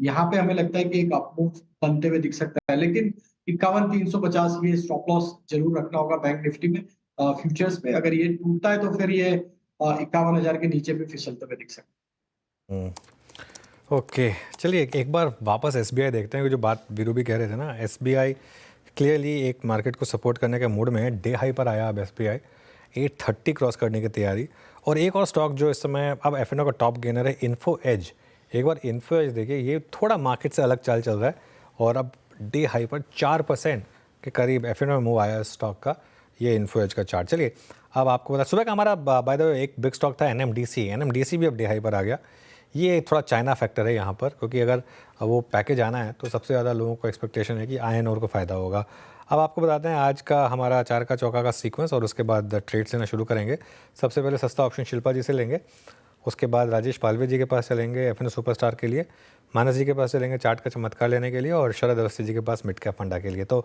शिल्पा जी आपसे शुरुआत करते हैं बताइए आपकी ट्रेड इस समय की जी अनुज जी स्टॉक जो है आपने अभी इसको मेंशन किया नौकरी बहुत स्ट्रांग है थ्रू आउट द डे इसने एक स्ट्रेंथ पे मेंटेन किया है और जिस तरह से ये अभी रैली ले रहा है मुझे लगता है एक दो दिन में आपको 8,000 के भी लेवल्स आते हुए मिल जाएंगे तो इसका 8,000 का एक कॉल ऑप्शन लेंगे क्योंकि अभी प्रीमियम थोड़े प्राइसी हैं नियर बाय में तो 8,000 का प्रीमियम रफली 240 टू 245 पे है यहाँ पे स्टॉप लॉस आप 170 का रखिए जो पहला टारगेट रहेगा वो रहेगा 310 का इसके ऊपर जाता है तो 370 से लेके 400 के भी लेवल्स आएंगे 310 का पहला टारगेट इन्फो एज 8,000 का कॉल लेने की सलाह जो 245 पर है राजेश पालवी आप बताइए एफएनओ सुपरस्टार तो नेशनल एल्यूमिनियम पे फोकस है स्टॉक अपने प्रीवियस स्विंग हाई के ही नजदीक ट्रेड करते हुए दिख रहा है और इस तरीके के वॉलेटाइल मार्केट में जिस तरीके की स्ट्रेंथ ये स्टॉक डिस्प्ले कर रहा है पिछले 2-3 हफ्तों में हमें लगता है नेशनल एल्यूमिनियम यहाँ से एक मोमेंटम एक्सटेंड करते हुए दिख सकता है यहाँ पे बाय करने की सलाह है और अपसाइड के टारगेट हम इसमें 238 240 की तरफ एक्सपेक्ट कर रहे हैं डाउन साइड में स्टॉप लॉस रखेंगे 7 के आसपास ओके नाल्को फ्यूचर्स नवंबर फ्यूचर्स 230 पे बाय ट्रेड है मानस चार का चमत्कार पिक करेंगे मानस क्या पिक कर रहे हैं आप वीरेंद्र जी देखिए चार के चमत्कार के लिए एक्सिस बैंक पे एक रिकमेंडेशन रहेगा और वो सेल साइड पे रहेगा देखिए स्टॉक 20 डे मूविंग एवरेज के ऊपर सस्टेन नहीं हो पा रहा है गिरावट में आज 200 डे मूविंग एवरेज के नीचे फिसला है मैं उम्मीद कर रहा हूँ कि करीब करीब 25-30 रुपए का डाउन साइड आपको एक्सिस बैंक देखने को मिल सकता है इसके फ्यूचर में जो 1147 पे चल रहा है एक्सिस बैंक के फ्यूचर में बिकवाली करने की राय रहेगी स्टॉप लॉसेस लगाने हैं 1156 के और टारगेट सेट करेंगे 1125 के 1125 तक के टारगेट्स पॉसिबल है अगर चाहे तो 1140 का पुट ऑप्शन ले ले 25 रुपए पे ये ऑप्शन ट्रेड हो रहा है इस पे आपको 19 रुपए का स्टॉप लॉस लगाना है और करीब करीब 37 रुपए के टारगेट सेट करने हैं चलिए तो ये हो गया इस समय एक्सिस बैंक पर एक ट्रेड आप चलते हैं शरद अवस्थी के बाद शरद जी बताइए क्या पिक कर रहे हैं जी हमारा आज का मिड कैप फंडा होगा engineers India limited PSU stock है और रिसेंटली स्टॉक ने ठीक ठाक करेक्शन देखी है बट हमारा ये मानना है कि रिफाइनरीज में भी जो मिसमैच है डिमांड सप्लाई में वहाँ पे कैपेक्स काफी तगड़ा है ज्यादातर रिफाइनरीज ने लॉन्ग टर्म कैपेक्स अनाउंस किया हुआ है जिसका फायदा इंजीनियर्स इंडिया को मिलना चाहिए इसके अलावा हाइड्रोजन में सरकार की नीतियां काफी स्पष्ट हैं उसको काफी तेजी से बढ़ा के 5 MMT तक ले जाने की योजना है इंजीनियर्स इंडिया ऑलरेडी उनके वैसे हाइड्रोजन रिलेटेड प्रोजेक्ट्स पे काम कर रहे हैं उनकी प्लानिंग है उसको 8 से 12% ऑफ रेवेन्यू तक ले जाने की हमें लगता है जिस तरीके का ऑर्डर बुक है और कंसल्टेंसी का जो मिक्स है लगभग 50-60% के आसपास है, तो वहाँ से ठीक-ठाक उनको सपोर्ट मिलना चाहिए, मार्जिन्स मेंटेन हो जानी चाहिए और लॉन्ग टर्म में ग्रोथ रेट्स वगैरह स्ट्रॉन्ग रहनी चाहिए, डेट फ्री बैलेंस शीट है, डिसेंट अमाउंट ऑफ कैश भी है बुक्स में, रफली शायद 20-25 रुपए पर शेयर के आसपास का कैश है। ग्रोथ के हिसाब से हमें लगता है FY26 में कंपनी आसानी से 11 रुपए के आसपास की अर्निंग्स डिक्लेयर करेगी और 25 का मल्टीपल मिलना बहुत मुश्किल नहीं होना चाहिए। तो 275 के शुरुआती लक्ष्य के हिसाब से इंजीनियर्स इंडिया लिमिटेड। ओके, तो EIL एक और ट्रेड इस समय आता हुआ। चलिए सारे ट्रेड्स में आपके लिए एक रिकैप कर रही हूँ। शुरुआत हमने सस्ता ऑप्शन के साथ की, 8000 का कॉल लेने की सलाह है इन्फो एज में। 241 पर है, 310 370 के टारगेट्स के लिए एक मौका तेज़ी का। वहीं राजेश पालविया ने पिक किया है नाल्को को, 238 240 की तरफ बढ़ेगा ये काउंटर, बाय साइड का ट्रेड है। इसके बाद जो आया चार्ट का चमत्कार का स्टॉक वो था मानस की तरफ से, एक्सिस 1125 का यहाँ पर टारगेट शॉर्ट साइड का ट्रेड है, 1156 स्टॉप लॉस के तौर पर काम करेगा और शरद कह रहे हैं 275 के लिए इंजीनियर्स इंडिया में एक मौका आपको तेज़ी का मिल रहा है, तो उसको भुनाने की कोशिश करें। ये फिलहाल आपके लिए इस समय वो ट्रेड्स हैं जो हमारे जानकार आइडेंटिफाई करके बैठे हैं। बिल्कुल। मीनवाइल हर्षिता, SBI देखिए एकदम से 5 रुपये का और मूव आया। आई थिंक जब पहली बार हमने इस स्टॉक को स्पॉट किया था तब 826 पर थे हम, उसके बाद 830 पर इसको रिविजिट किया और अब 834 पर यहाँ पर इस समय बड़ा मूव इस समय SBI में आ रहा है। वीरो, F&O पहला ही दिन है, कुछ ऑप्शंस में कुछ एक्टिविटी दिख रही है यहाँ पर, क्योंकि आई थिंक ये नंबर से पहले का बिल्डअप लग रहा है मुझे यहाँ पर। अनुज, SBI में जब मतलब मैं लास्ट वीक से इसको देख रहा हूँ, मैं आपको बताऊँ, पहले इसकी 780 800 और कल तक करीब करीब 820 तक की पुट बिकी हुई थी। अभी बहुत ज़्यादा अगर आप देखें तो एक्शन नहीं है, बट 830 की पुट में लगभग 12:30 बजे के बाद से कंसंट्रेशन बढ़ गया। डायरेक्टर साहब जरा प्लीज़ 830 की पुट लेके आइए। और मैं आपको एक चीज़ दिखाता हूँ अनुज के वर्सेस अगर आप 830 या 840 की कॉल को कंपेयर करें क्या बिल्डअप, तो प्लीज़ 830 की पुट रखिएगा। तो 830 के इसके ऊपर ट्रेवल करना इसका काफ़ी लाजमी लग रहा था 1230 के बाद से। प्लीज़ 830 की पुट ये देखिए, 14% OI बढ़ा अनुज, 12.5 लाख का OI। तो और ये पुट कितनी राइट हुई है, 7 रुपये 60 पैसे का प्रीमियम कम हो गया। तो 12.5 से मैं देख रहा हूँ अनुज कि इसकी ये 830 की पुट बिक रही है। तो थोड़ा बहुत मैं ये कह सकता हूँ नंबर्स से पहले जो बेस शिफ्टिंग है 820 से 830 की तरफ जाती हुई है अनुज। लास्ट टाइम 820 की पुट बिकी थी, अब 830 की बिक रही है। नहीं, बिल्कुल कुछ ना कुछ तो मार्केट यहाँ प्राइसिंग करने की कोशिश कर रहा है शायद, और नॉर्मल भी है। अगर BOB, SBI, POB, PNB, Canara, Indian bank, इनके अच्छे नंबर आए हैं तो SBI क्यों नहीं। चलिए, लेकिन नंबर की बात हो रही है तो कल जो नंबर्स आएंगे उनकी बात करते हैं। डॉक्टर रेड्डीज और टाइटन के नंबर्स आएंगे इंडेक्स में, और F&O में बर्जर पेंट समेत 3 कंपनियों के नंबर्स का इंतजार रहेगा। तो पहले टाइटन और बर्जर पेंट्स के जो कंजम्पशन नंबर्स हैं उनकी बात करते हैं। यतिन जुड़े हैं उनका अनुमान लेकर। यतिन, गुड आफ्टरनून, बताइए क्या एक्सपेक्ट करें। Good afternoon. कोई खास ये टाइम नहीं दिख रहे हैं कि एकदम बढ़िया से आपको ग्रोथ दिखाई दे, क्योंकि ये क्वार्टर थोड़ा एबनॉर्मल था। बजट में हमने गोल्ड पे जो एक्सपोर्ट ड्यूटी पे कट देखी, इंपोर्ट ड्यूटी पे कट देखी, उसके कारण काफ़ी सारे एडजस्टमेंट्स हैं रिजल्ट्स में। टाइटन की स्पेसिफिकली बात करें तो कंसोलिडेटेड रेवेन्यूज़ 2% ऊपर आपको दिखेंगे, 11,900 करोड़ रुपये के आसपास की रेवेन्यू होनी चाहिए। एबिटा में 12% की ग्रोथ, और प्रॉफिट क्योंकि एक वन टाइम हिट होगा गोल्ड के प्राइजेस के एडजस्टमेंट्स के लिए, तो 685 करोड़ के आसपास का ये नंबर आएगा। 27% की डिक्लाइन आपको दिखेगी। मार्जिन्स में हालांकि थोड़ा बहुत सुधार होता हुआ दिखेगा, 12.7% के मार्जिन एक्सपेक्ट कीजिए, तो साल दर साल बेसिस पे लगभग 1% बढ़ते हुए नजर पड़ेंगे। स्टैंड अलोन बेसिस पे अगर हम बुलियन को निकाल दें तो ज्वेलरी सेगमेंट की जो सेल्स ग्रोथ है लगभग 21% रहनी चाहिए, और जो गोल्ड ज्वेलरी का बायस है ये टाइम काफ़ी ज़्यादा है, क्योंकि डायमंड का प्रेफरेंस थोड़ा कम हुआ है, और जो 9% गोल्ड पे जो ड्यूटी कम हुई है उसके कारण भी डिमांड को थोड़ा बहुत शुरू के क्वार्टर में आपको डिमांड बिल्डअप होती हुई दिखाई दी है। कोटक इंस्टीट्यूशनल सिक्योरिटीज के हिसाब से 325 करोड़ रुपए का कंपनी प्रोविजन करेगी, क्योंकि जो सोने के दामों में ड्यूटी चेंज हुई थी उससे शायद एक आपको इन्वेंट्री लॉस होता हुआ दिखाई देगा। इसके अलावा आईवेयर और फैशन सेगमेंट जो है कंपनी का, यहाँ कैसी ग्रोथ रही है वो देखने लायक होगी। अब मूव करते हैं बर्जर पेंट्स पे, जहाँ सेल्स ग्रोथ आपको लगभग 3% के आसपास दिखेगी। एबिटा बिल्कुल फ्लैट दिखेगा साल दर साल बेसिस पे, क्योंकि कंपनी ने जो है प्राइस में थोड़ा बहुत करेक्शन लिया था, और वॉल्यूम ग्रोथ जो है लोअर सेगमेंट कैटेगरीज में हुई है, जिसके कारण आपको मार्जिन्स पे थोड़ा बहुत असर दिखेगा। प्रॉफिट आपको दिखेगा लगभग 5% ऊपर 305 करोड़ के आसपास, और मार्जिन्स बिल्कुल फ्लैट टू नेगेटिव ट्रेंड दिखाते हुए आपको दिखाई पड़ेंगे। फैक्टर काफ़ी इंपॉर्टेंट है कंपनी का वॉच करने के लायक, क्योंकि 9% की वॉल्यूम ग्रोथ एक्सपेक्टेड है, और अगर हम इंडस्ट्रियल कोटिंग्स की बात करें तो यहाँ 6% की ग्रोथ आपको दिखेगी। ओवरऑल जो सेल्स मिक्स है थोड़ा क्वार्टर में डिटोरिएट हुआ है, लेकिन जो मैनेजमेंट की कमेंट्री है डिमांड को देखते हुए, मानसून के बाद कैसा है डिमांड, वो ट्रेंड्स भी काफ़ी इंपॉर्टेंट रहेंगे रिजल्ट्स के अलावा देखने के लिए। ओके, बर्जर पेंट्स की बात हो गई यहाँ पर, मैं आऊँगा इस पे, बट जरा डायरेक्टर साहब एक बार आप फिर SBI लेके आइए, फिर SBI लेके आइए 841, और मैं अभी जिक्र कर रहा था 830 की पुट का, और जरा एक बार आप 840 की कॉल रखिएगा। लास्ट टाइम अनुज ने जब मार्क किया it was 833, now it's 836 futures में, यानी जो करंट मंथ फ्यूचर्स हैं अप्रॉक्सीमेटली 4-5 रुपये प्रीमियम कमान करते हैं। अनुज, मैं 450 की कॉल देख रहा था, नहीं 840 की, जिसका OI लगभग 26% बढ़ा है। ये थोड़ा, क्योंकि SBI मतलब छोटी बात नहीं है, ये लग क्या रहा है? नहीं, ये क्लियरली एक चीज़ तो है कि मार्केट को कहीं से सपोर्ट चाहिए था, वो SBI ने प्रोवाइड किया, और जिस तरीके से इसने बैंक निफ्टी को भी लोअर लेवल से पुल किया, वो काफ़ी काबिल तारीफ़ है मार्केट के लिए। इवन निफ्टी, इनफैक्ट दोनों का कंट्रीब्यूशन देखते हैं एक बार, निफ्टी और बैंक निफ्टी का। निफ्टी में अब ऑलमोस्ट नंबर 1 पर आने की तैयारी कर रहा है। नंबर 1 पर अभी M&M ही है, लेकिन नंबर 2 पर अब SBI आ गया है, और SBI ऑब्वियसली बैंक निफ्टी में तो अब बाई फार नंबर 1 कंट्रीब्यूटर होगा। बैंक निफ्टी की कंट्रीब्यूशन अगर आप देखेंगे तो इसके नंबर्स कब है? मेरे ख्याल अगले हफ्ते हैं, हफ्ता शायद चेक कर लेते हैं एक बार।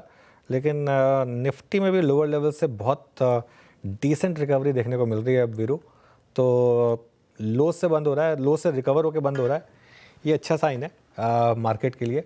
अब देखते हैं थोड़ी और रिकवरी सस्टेन होगी, यानी 23,816 का लो था, 170 पॉइंट की रिकवरी हो चुकी है ऑलमोस्ट, 160-170 पॉइंट की, काफ़ी हद तक इसमें SBI का हिस्सा है। बिल्कुल 8 नवंबर तो मतलब फ्राइडे को। और जरा प्लीज़ डायरेक्टर साहब फ्राइडे को निफ्टी PSU बैंक इंडेक्स का जरा चार्ट लेके आइएगा। निफ्टी PSU बैंक इंडेक्स जो कि आज सुबह इसका लो था 200 डे एक्सपोनेंशियल मूविंग एवरेज, सारे एवरेजेस छोटे जो थे वो काफ़ी प्राइस से नीचे हैं, एंड सडनली एट 6598 दिन के सर्वोच्च स्तरों पर आके खड़ा है। क्या शानदार recovery in entire PSU banking space led by state Bank of India.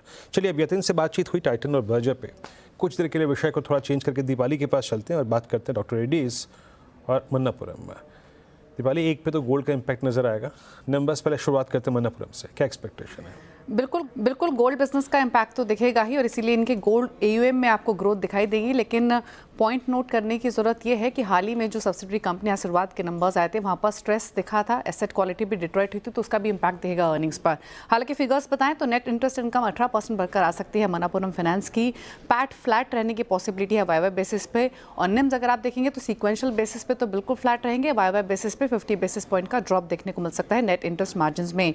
जो गोल्ड AUM है या फिर कंसोलिडेटेड AUM ग्रोथ है, वहाँ पर 3% के आसपास की ग्रोथ दोनों में ही एक्सपेक्टेड है सालाना आधार पर। सीक्वेंशियल बेसिस पे हालांकि ये ग्रोथ 15 से 20% के बीच में रहेगी।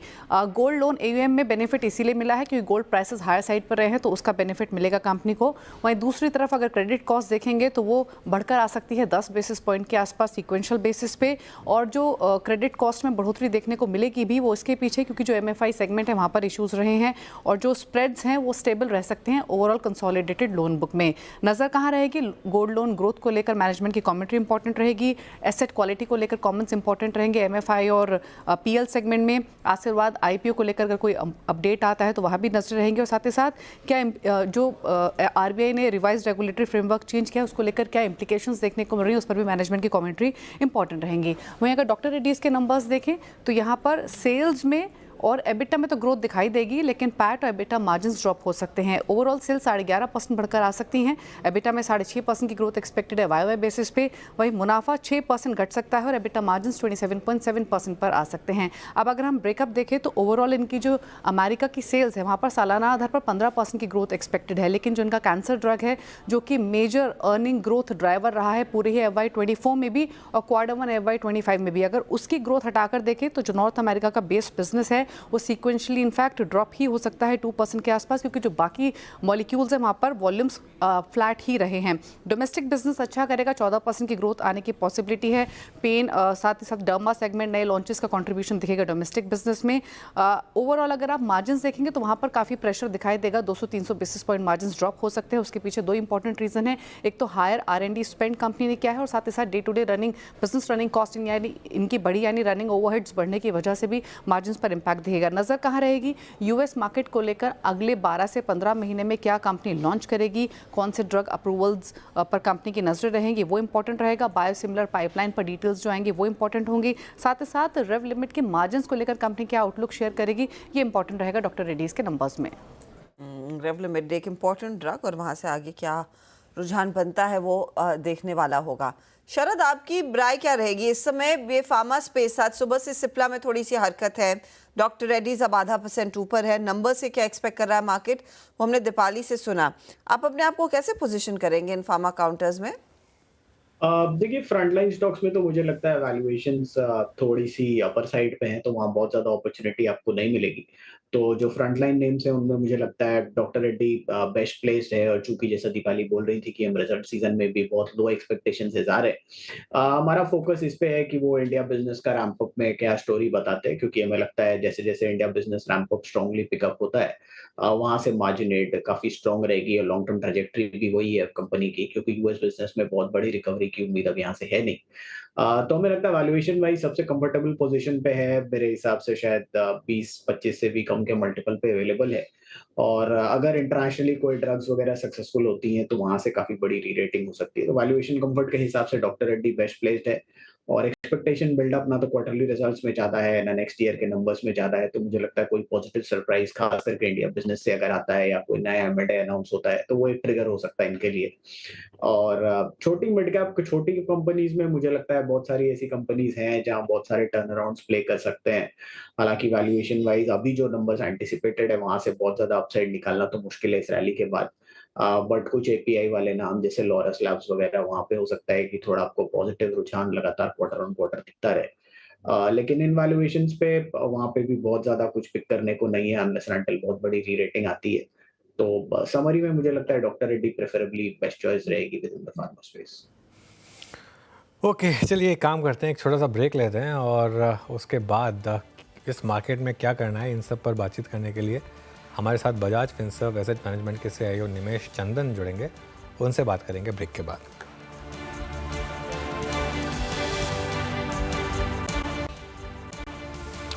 चलिए अब बात करते हैं, हमारे साथ बजाज फिनसर्व एसेट मैनेजमेंट के CIO निमेश चंदन जुड़े हैं, उनसे बात करते हैं। निमेश जी, गुड आफ्टरनून। बताइए इस समय मार्केट में जो करेक्शन हो रही है आप किस तरीके से देख रहे हैं, क्योंकि काफ़ी शार्प करेक्शन है इस समय। Good afternoon Anuj, always good to be on your show. Anuj, मैं ये कहूँगा कि इस बार गॉडेस लक्ष्मी दिवाली पे हमारे लिए अपॉर्चुनिटीज लाई हैं, बट उन अपॉर्चुनिटीज का फायदा उठाने के लिए पेशेंस होना जरूरी है। तो इस करेक्शन का मेरे हिसाब से एक लॉन्ग टर्म इन्वेस्टर को फायदा उठाना चाहिए, बट ये ना सोचें कि इमीडिएटली रिटर्न्स बनेंगे। पेशेंटली अक्यूमुलेट करें। सिलेक्टिव अपॉर्चुनिटीज जैसे कि लार्ज कैप में हैं, काफी कंपनीज ऐसी हैं जिनके नतीजे अच्छे आए बट स्टॉक प्राइसेस डाउन हैं, तो उसमें अपॉर्चुनिटीज हैं टू पिकअप। एग्जांपल्स देना चाहेंगे आप? स्टॉक स्पेसिफिक तो नहीं बात करेंगे, लेकिन सेक्टोरली कहाँ कहाँ आपको लग रहा है कि अब थोड़ी सी अपॉर्चुनिटीज क्रिएट हुई हैं? तो ओवरऑल तो लार्ज कैप पे मेरे हिसाब से ज्यादा अपॉर्चुनिटीज हैं compare to mid cap and small cap, क्योंकि वो ज्यादा चले भी नहीं थे और करेक्ट शार्पली हुए हैं, मेनली क्योंकि FII सेलिंग जो आई वो लार्ज कैप में ज्यादा आई है। अब सेक्टर वाइज देखें तो डिफेंसिव ग्रोथ एंड वैल्यूएशन में फार्मा अट्रैक्टिव है। अगर defensive growth with a 1 quarter और 2 क्वार्टर डिले देखें तो consumption stocks are attractively placed, valuation wise बहुत ही अट्रैक्टिव हैं। और थर्ड, जहां पे वैल्यूएशन कुछ समय से अट्रैक्टिव हैं बट सिलेक्टिवली पिकअप कर सकते हैं, वो है बैंकिंग एंड फाइनेंशियल सर्विसेज। तो ये जो 3 बड़े सेक्टर हैं वहां पे अपॉर्चुनिटीज बहुत हैं to pick up companies at a good valuation. आप कह रहे हैं अपॉर्चुनिटीज अच्छी है, अच्छे वैल्यूएशन पर आपको स्टॉक्स मिलेंगे। बैंक्स और फाइनेंशियल, कंसिडरिंग यहाँ पर अर्निंग्स थोड़ी सी बेहतर रही, स्पेशली बैंकिंग काउंटर्स की। इधर भी अभी पिछले आधे घंटे से हम देख रहे हैं कि एसबीआई, आपका PNB, bank of Baroda, PSU बैंकों में थोड़ा सा एक्शन बना है। ऑफ कोर्स एसबीआई के नंबर्स अवेटेड है, लेकिन पीएसयू वर्सेस प्राइवेट बैंक्स जब आप वो आकलन करते हैं, ज़्यादा कंफर्ट आपको क्या दे रहा है, या फिर आप एसबीआई के नंबर्स का इंतजार करना चाहेंगे और फिर एक व्यू लेंगे? अब तक जो नतीजे आए हैं प्राइवेट सेक्टर और पब्लिक सेक्टर बैंक्स दोनों ही के अच्छे आए हैं, तो ऐसा नहीं है कि एक सेगमेंट दूसरे सेगमेंट से बेटर कर रहा है, दोनों के नतीजे अच्छे हैं। फिर भी दोनों में सिलेक्टिव होना जरूरी है, क्योंकि हर कंपनी की ग्रोथ साइकिल जो है थोड़ी डिफरेंट रहती है। अभी कुछ प्राइवेट बैंक्स भी हैं जहां पे एमएफआई एक्सपोजर रहा है और उनके नतीजे इतने अच्छे नहीं आए हैं, तो सेक्टर वाइज अट्रैक्टिव है, लेकिन उसमें से कुछ सिलेक्टिव कंपनीज जो बहुत अच्छे ग्रोथ भी दे रही हैं, एसेट क्वालिटी भी अच्छी है और वैल्यूएशन भी अट्रैक्टिव है। तो मुझे तो इनमें सब में, वेदर पीएसयू या प्राइवेट, दोनों में अपॉर्चुनिटीज दिख रही हैं। निमेश जी नमस्कार, वीरेंद्र बोल रहा हूँ। आईटी में सबसे बड़ा damage, price damage last to last session में हुआ, वो भी कैपजेमिनी के आई थिंक रेवेन्यू कट के बाद, फोरकास्ट कट के बाद। आपने इस आई थिंक जो पिछले 3-4 दिन में आईटी में प्राइस डैमेज हुआ है उसको कैसे रीड किया है? क्योंकि मोर और लेस हमारा अर्निंग सीजन ठीक था, स्पेशली मिड कैप आईटी में कुछ कंपनियों ने, जैसे एम्फेसिस हो गया, पर्सिस्टेंट हो गया, कोफोर्ज हो गया, बहुत स्ट्रॉन्ग नंबर जनरेट किए थे। क्या आईटी में यहाँ से जो कि अभी भी मतलब जून जुलाई अगस्त का एक सब्सटेंशियल रन लेके बैठा हुआ है, प्राइस डैमेज और संभव है? तो गुड आफ्टरनून वीरू। आईटी में अगर देखें तो नंबर्स अच्छे आए थे और कुछ बड़ी कंपनीज ने गाइडेंस भी अपग्रेड की हैं, और नेक्स्ट ईयर एक्सपेक्टेड है कि आईटी का काफी अच्छा साल रहेगा। अब इसमें क्या हुआ था कि कुछ mid cap small cap companies में वैल्यूएशन बहुत ही ज्यादा ऊपर आ गए थे और कंपैरेटिवली वहां पे एक्सपेक्टेशन भी ज्यादा थे। तो अगर एक्सपेक्टेशन मीट भी हो रही है तो वो स्टॉक करेक्ट हो रहे हैं। और जैसे मैंने कहा कि काफी लार्ज कैप कंपनीज में एफआईआई सेलिंग की वजह से अगर नतीजे अच्छे आए हैं तो भी वो नीचे आ रही हैं। हाँ, कुछ लोगों को ये कंसर्न भी है कि यूएस इलेक्शंस में क्या होगा, और उस इलेक्शन के रिजल्ट्स के बाद शायद वो आईटी को फ्रेश लुक दे, बट ऐसे फंडामेंटली कोई प्रॉब्लम नहीं है सेक्टर में। बिल्कुल। अच्छा निमेश जी, एक चीज़ बताइए, इस समय डिफेंस, रेलवेज, बाकी की पीएसयू जिसमें बहुत ज़्यादा पैसा बना था, उसमें क्या अप्रोच होने चाहिए? जिनके पास 2 साल पहले से हैं वो भले ही इस करेक्शन को झेल पा रहे हों, जिन्होंने पिछले 6 महीने में लिया उनके लिए करेक्शन बहुत बड़ी है, जिन्होंने पूरी रैली को मिस कर दिया होगा वो सोच रहे होंगे कि क्या अब ये लेवल्स आ गए हैं बाय करने के लिए। आपकी अप्रोच क्या रहेगी यहाँ पर? अनुज, ये इंटरेस्टिंग क्वेश्चन है। मैंने पहले भी आपके शो में एक बार कहा था कि जो सेक्टर्स नैरो होते हैं, कि जिसमें थीम में सिर्फ 10 या 12 या 15 कंपनीज होती हैं, तो जब वो थीम फेवर में आती है तो वो बहुत ही जल्दी से स्टॉक प्राइस मूव होते हैं, ओवर वैल्यूएशन पे चले जाते हैं। और जब थोड़ी सी कुछ कंसर्न आने लगती है या वरीज आने लगती है या प्रॉफिट बुकिंग आने लगती है, तो वही दाम जो है वो फटाफट नीचे आ जाते हैं, करेक्शन ले लेते हैं, शार्प करेक्शन ले लेते हैं। तो इसमें वॉलेटिलिटी इन सेक्टर्स में बनी रहेगी। अगेन इसमें कुछ कंपनीज जो हैं वो अच्छे अट्रैक्टिव लेवल्स पे आ गई हैं फिर से, जैसे कि पीएसयूज में कुछ करेक्शन के बाद फिर कंपनीज डिविडेंड यील्ड पे अट्रैक्टिव हो गई हैं और ग्रोथ भी उनका अच्छा है, तो वो देखी जा सकती हैं। अगेन मैं ये शायद घड़ी घड़ी रिपीट कर रहा हूं कि better to look at selectively rather than take general कि हम सारे स्टॉक्स इस थीम में या सेक्टर में ले लें। It is better to go selectively इसमें, लेकिन डेफिनेटली इस करेक्शन के बाद कुछ अट्रैक्टिव अपॉर्चुनिटीज हैं। निमेश जी, ये ऑटो पर आपका रवैया क्या रहेगा? क्योंकि देखिए ऑटो बिक्री के जो आंकड़े आए हैं, डिस्पाइट द फैक्ट कि बजाज ऑटो ने अपनी अर्निंग्स की कमेंट्री में कहा था कि पहले 15 दिन तो वॉश आउट थे, पिकअप नहीं आ रहा था सेल्स का, लेकिन धनतेरस के बाद से वो पिकअप देखने को मिला है। तो fag end of October perhaps is worked in favour of these companies. लेकिन इस समय पोजीशनिंग आपकी क्या रहेगी ऑटो में? क्या जो करेक्शन आना था वैल्यूएशन में वो आ चुका है रिसेंट सेल ऑफ के बाद? आज भी आप देखिए अच्छे नंबर्स पर ना हीरो चला है ना दूसरी कंपनियां, बारिंग एमएनएम, बाकी सब में दबाव है। मैं एक दिन के सेल ऑफ पे शायद ज्यादा कमेंट ना कर सकूं कि आज के दिन वो क्यों नीचे हैं, बट मैं ये कह सकता हूं डेफिनेटली कि अगर आप सारे नतीजे मिला दें और कमेंट्रीज मिला दें अब तक जो कंपनीज की आई हैं, 2-3 क्लियर ट्रेंड्स हैं। एक, कि रूरल सेक्टर में रिकवरी डेफिनेटली है। Second, festive season late but definitely अच्छा पिकअप हुआ है। और थर्ड, इस साल एक्सपेक्टेशन है कि वेडिंग सीजन भी अच्छा रहेगा। जो एक्सपेक्टेड नंबर्स आए हैं रिटेल एसोसिएशंस या जो बनाते हैं वेडिंग सीजन के एस्टिमेट्स, तो वो अच्छे आए हैं। तो यहाँ से कंजम्पशन की रिकवरी विल बी गुड। और उसमें ऑटो सेक्टर में स्पेशली आपने देखा होगा टू व्हीलर्स के नंबर अच्छे आए हैं, ट्रैक्टर्स के नंबर अच्छे आए हैं। हाँ, पैसेंजर व्हीकल और सीवीज में थोड़ी सी प्रेशर रही है उनमें, बट अगर उसमें एसयूवीज देखी जाए तो जो एसयूवी के जो मेन लीडिंग कंपनी है उन्होंने तो बहुत अच्छे नंबर्स दिए और ग्रोथ भी अच्छी बताई है।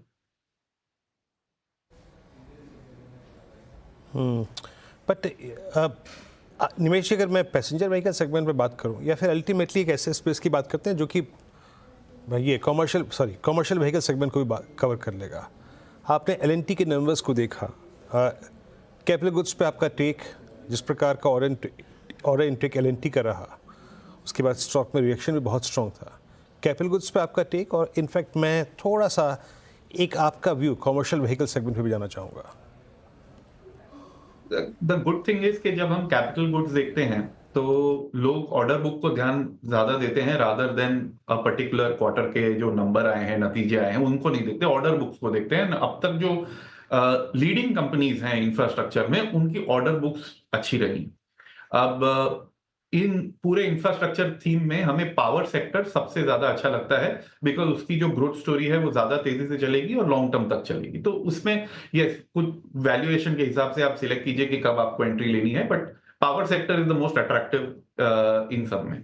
अब क्या होता है कि इन मेनी केसेस जैसे कि CV cycle and all that, वो थोड़े से लेट साइकिल प्ले हो जाते हैं और उसमें शायद कुछ समय बाद आपको कुछ पिकअप दिखे।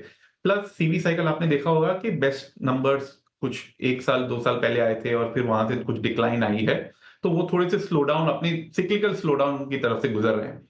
बट इस मार्केट में broadly there are many opportunities जहां पे सिलेक्ट पावर सेक्टर या सिलेक्ट कुछ इंफ्रा कंपनीज हैं, उनमें डेफिनेटली बेट ली जा सकती है। कंजम्पशन थीम पर इस समय आपकी क्या रणनीति रहेगी? क्योंकि अक्रॉस द बोर्ड कुछ कंजम्पशन कंपनियों ने, इनफैक्ट सभी कंजम्पशन कंपनियों ने कहा है कि देखिए रूरल में पिकअप है, अर्बन में स्लो डाउन देखने को मिली है। अब मास मार्केट्स अच्छा कर रहे हैं और प्रीमियम सेगमेंट सफर कर रहा है, हो क्या रहा है? और पोजीशनिंग फिर आपकी क्या रहेगी? क्या होप है कि पोस्ट दिस फेस्टिव सीजन यहाँ पर नंबर्स आगे बेहतर होते हुए दिखाई देंगे, थर्ड क्वार्टर ज्यादा बेहतर रहेगा वर्सेस Q2? मैं ये कहूंगा कि कंज्यूमर सेक्टर एक ऐसा सेक्टर है, जब उनके रिजल्ट थोड़े से वीक आते हैं तभी उन्हें देखना चाहिए, क्योंकि ये लॉन्ग टर्म बहुत ही स्ट्रॉन्ग स्टोरी है। इंडिया आज पर कैपिटा जो हमारी जीडीपी है $2,500, वहां से हम 5,000 तक जाने वाले हैं by the end of this decade. Around 4,000 to 5,000 के बीच में at the end of this decade हम होंगे। तो अपॉर्चुनिटीज बहुत हैं उसमें। नेसेसिटीज से लोग एस्पिरेशंस या लग्जरीज की तरफ जा रहे हैं, पेनिट्रेशन गुड्स एंड सर्विसेज का बढ़ रहा है, क्विक कॉमर्स का बढ़ रहा है, तो अपॉर्चुनिटी बहुत है इस सेक्टर में। अब बिकॉज एक क्वार्टर में बिकॉज ऑफ सम रीजन, या तो मॉनसून की वजह से या गवर्नमेंट स्पेंडिंग की वजह से, अगर 1% से मिस हो जाती है वॉल्यूम ग्रोथ, तो लोग जो इम्पेशेंट है उन्हें बेच देते हैं। तो ऑटोमेटिकली उन अच्छी कंपनीज जिसमें कॉम्पिटिटिव एडवांटेज है, अच्छे कैश फ्लोज हैं, लॉन्ग टर्म ग्रोथ स्टोरी है, वो अच्छे दाम पे आपको मिल रही है। तो ये एक्चुअली क्वार्टर एक अच्छा हो जाता है to look at these companies. अच्छा, थोड़ा सा हट के, थोड़ा सा सिक्योर होके अगर बात करें निमेश, यहाँ पर एक दो स्पेस जो कि अपने एक्सपेंशन प्लान्स पे, कैपेसिटी एडिशंस पे काम अभी भी कर रहे हैं, वो हैं हॉस्पिटल स्टॉक्स। आज हम सुबह सुबह अपोलो को की न्यूज़ फ्लो पे रिएक्ट भी कर रहे थे। हॉस्पिटल स्टॉक्स में या फिर डायग्नोस्टिक स्पेस में आपको कंफर्ट है क्या इस वक्त इस प्राइस पे?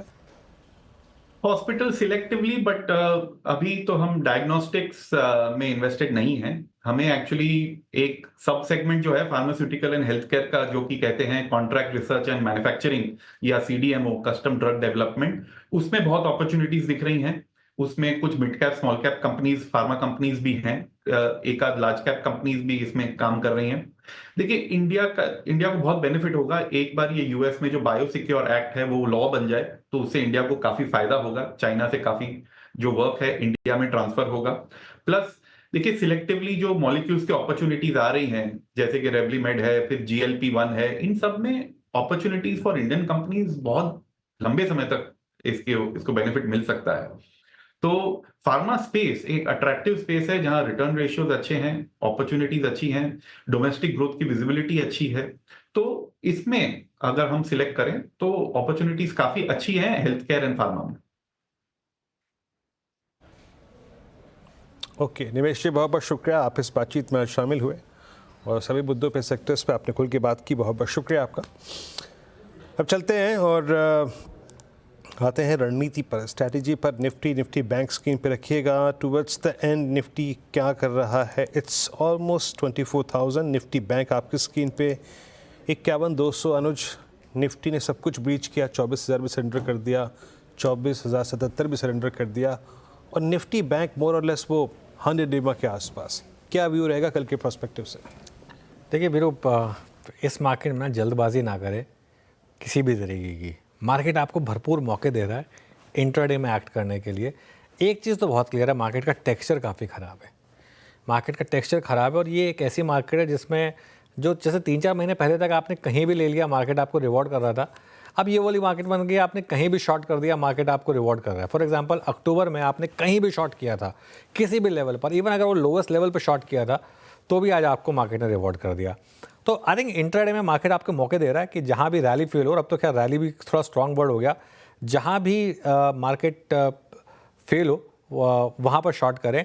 अच्छा, लेकिन इसमें इशू क्या है ना, ओवरनाइट शॉर्ट कैरी करना थोड़ा टफ हो जाता है, क्योंकि अब रात को कोई बहुत अच्छी क्यूज़ आगे मान लीजिए और सुबह एक बार के लिए मार्केट में गैप अप हो गया, तो इन दैट केस हालांकि उसमें मुझे लग रहा है कि जैसे ट्रेंड अगर पॉजिटिव हो तो आप लॉन्ग कैरी करते हैं, अगले दिन गैप डाउन हो तो आप एवरेज करते हैं, वो यहाँ भी काम करेगा। अगर आप शॉर्ट कैरी कर रहे हैं, अगले दिन बाई चांस गैप अप हो गया तो और शॉर्ट ऐड कर दीजिए मार्केट में। शॉर्ट करके अगर पैसा बना सकते हैं इस मार्केट में तभी पैसा बनेगा, वरना नहीं। इवन रिजल्ट वाइज मुझे लग रहा है कि इस मार्केट में थोड़ा नेगेटिव सरप्राइजेस से ढूंढें। बस एक चीज़ है, शॉर्ट करने के लिए निफ्टी बेटर इंस्ट्रूमेंट है compare to bank Nifty.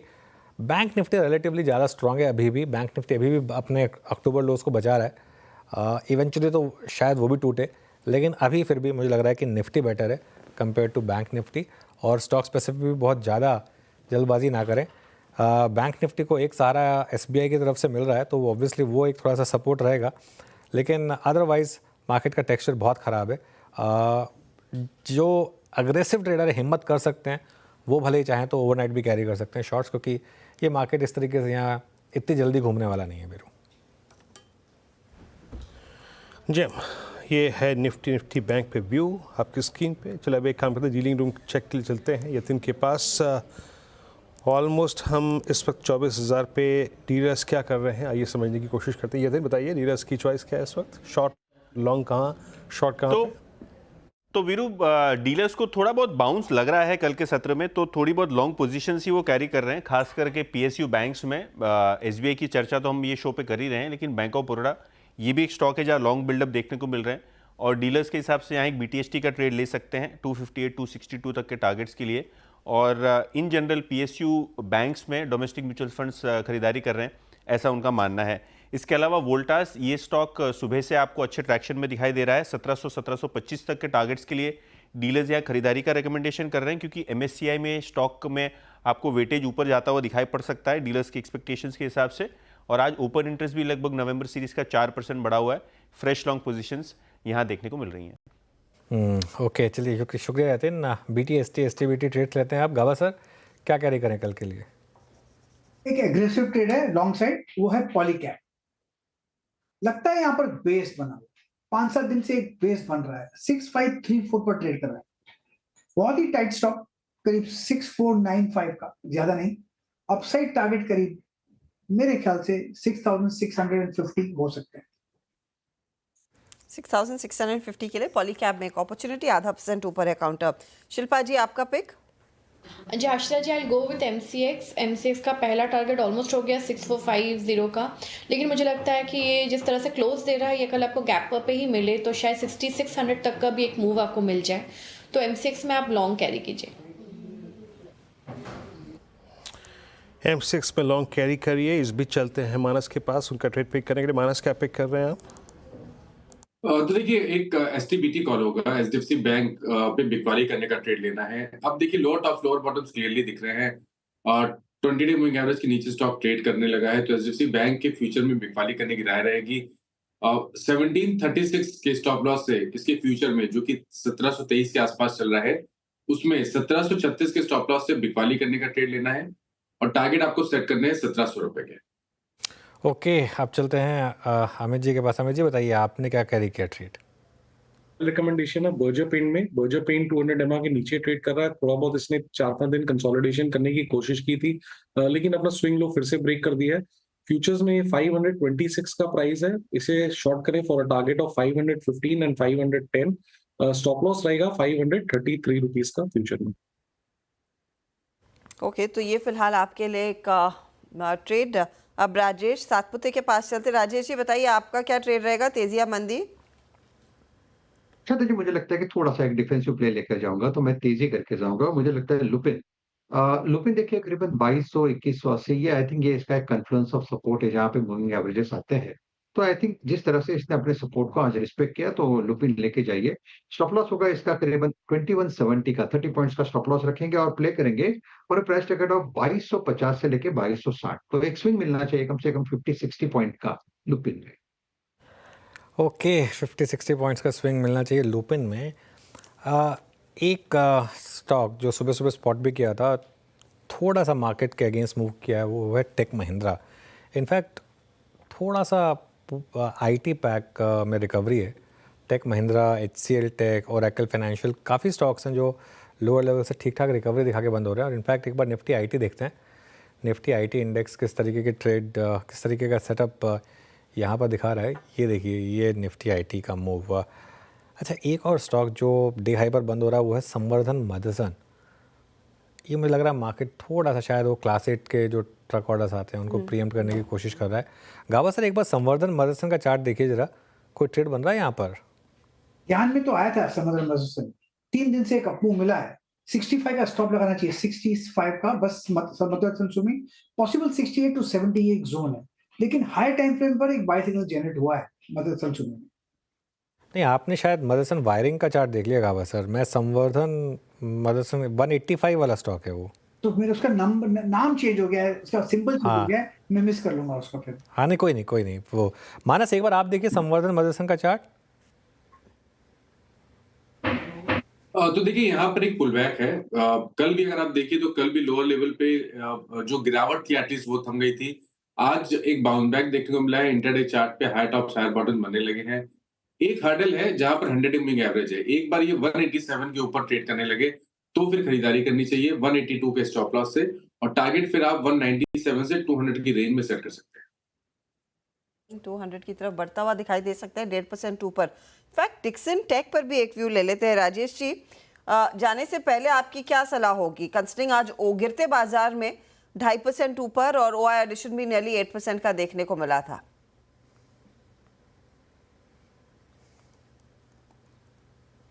Rajesh Satpute, आपसे पूछ रही हूँ मैं, डिक्सन टेक। अच्छा, ओके, तो मुझे लगा पालीवारी से राजेश आई थिंक। देखिए प्रसाद जी, देखिए जिस तरह से ओपन इंटरेस्ट है, एडिशन, जिस तरह से प्राइस और एक्शन है, मुझे लगता है यस यहाँ पे पोजीशन रखनी चाहिए अगर आपके पास है तो। फ्रेश पोजीशन में सलाह दूंगा, अगर ये 14,550 14,550 का लेवल निकाले, जो इसका क्लस्टर का एक रेजिस्टेंट है, 20 डे में वहीं पे आते हैं, तो फ्रेश पोजीशन होगा 14,550 पे। लेकिन एज ए BTST आप इसे लेके जा सकते हो विद स्टॉप लॉस ऑफ 14,250। 14,550 के ऊपर आपका पोजीशन एक्सटेंड होगा। In that case next target will आपका जो होगा वो रहेगा 15,200 का। ओके, ये हो गया डिक्सन टेक्नोलॉजी पर बातचीत। इस बीच ज़रा निफ्टी आईटी को लेके आइएगा। एक इंडेक्स जो कि एटलीस्ट एक रीजनेबल, सेफ और सिक्योर्ड और फ्लैट ट्रेजेक्टरी बंद होगा, वो है निफ्टी आईटी। आज का इंटरडे लो रहा 39,970 का, उसके अगेंस्ट 440। दैट मीन्स लगभग डे लो से 550 अंकों की रिकवरी। निफ्टी का जो लेवल है वो है करीब करीब आपकी स्क्रीन पे 24,000 ऑलमोस्ट, और बैंक निफ्टी 51,288। हालांकि एक सिक्योर जोन से बैंक निफ्टी ने उतना डिफरेंशियल क्रिएट नहीं किया। निफ्टी ने फिर भी लगभग 200 अंकों का पुल बैक दिया। आपके स्क्रीन पे ये लॉन्ग शॉर्ट रेशियो स्क्रीन पे आएगा, मतलब लॉन्ग्स कितने थे, शॉर्ट कितने थे, लॉन्ग अनवाइंडिंग कितने में थी, शॉर्ट कवरिंग कितने में थी। 32 में लॉन्ग, 9 में शॉर्ट कवरिंग, उसके बाद 105 में शॉर्ट और लगभग 33 में यहाँ पे लॉन्ग अनवाइंडिंग थी। एक स्लाइड लेके आई है सौभाग्यशाली, जो 32 आज लॉन्ग थे उसमें नौकरी मेरे ख्याल से सबसे ऊपर होगा आज, नहीं नौकरी में शॉर्ट कवरिंग होगी मेरे ख्याल से, और स्लाइड आएंगी एक एक करके, और फिर M&M में काफ़ी लॉन्ग बना होगा आज। PNB, NMDC, Tech Mahindra, Dixon, Info Edge यहाँ पे अगर आप देखें लॉन्ग थी। अगली स्लाइड आएगी यहाँ पर शॉर्ट कवरिंग की, M&M में शॉर्ट कवरिंग थी। दरअसल M&M काफ़ी शॉर्ट लेके आया था इस सीरीज़ में अपने साथ। Cipla, HCL technologies, LTI Mindtree, M&M financials, ये HCL टेक्नोलॉजीज आज काफ़ी ठीक ठाक रहा।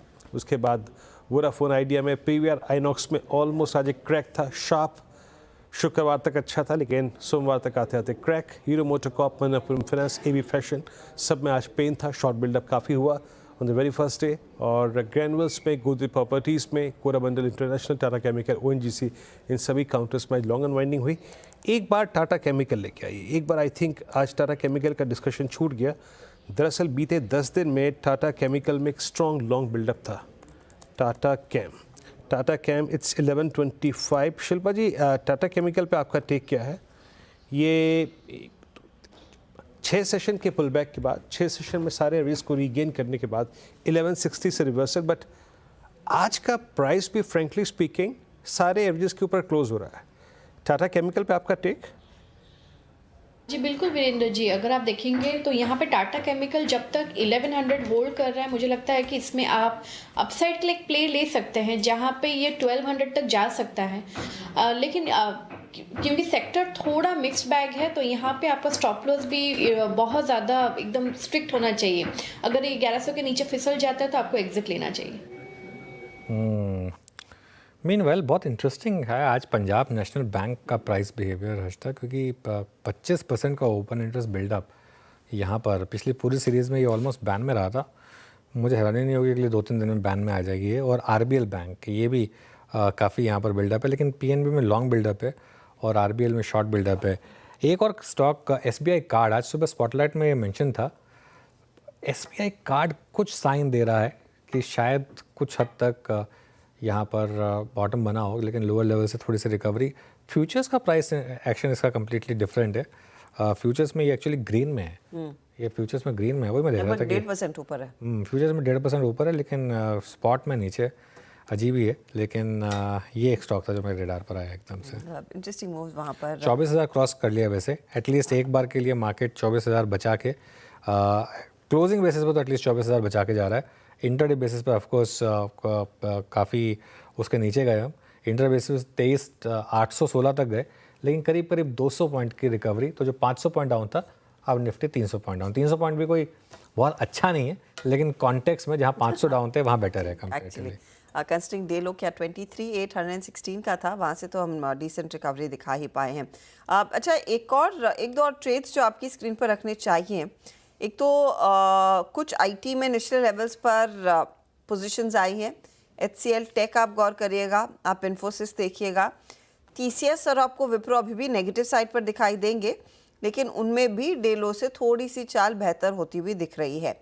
लेकिन इन्फी और HCL टेक अगर एक ट्रेड लेना हो, शिल्पा जी आप क्या प्रेफर करेंगी इन दोनों में, क्योंकि इन दोनों के नंबर्स और आउटलुक को लेकर मार्केट ज़्यादा आश्वस्त रहा है। यहाँ पे अगर आप बात करेंगे हर्षद जी, मुझे लगता है कि इन्फी पे ज़्यादा मेरा फोकस रहेगा। मुझे लगता है इन्फी कैन डू 1820 यहाँ से। जब तक 1740 मेंटेन कर रहा है, यहाँ से 1820 तक के लेवल्स थोड़ा क्लैरिटी से अवेलेबल, तो मेरे हिसाब से Infy is a better choice.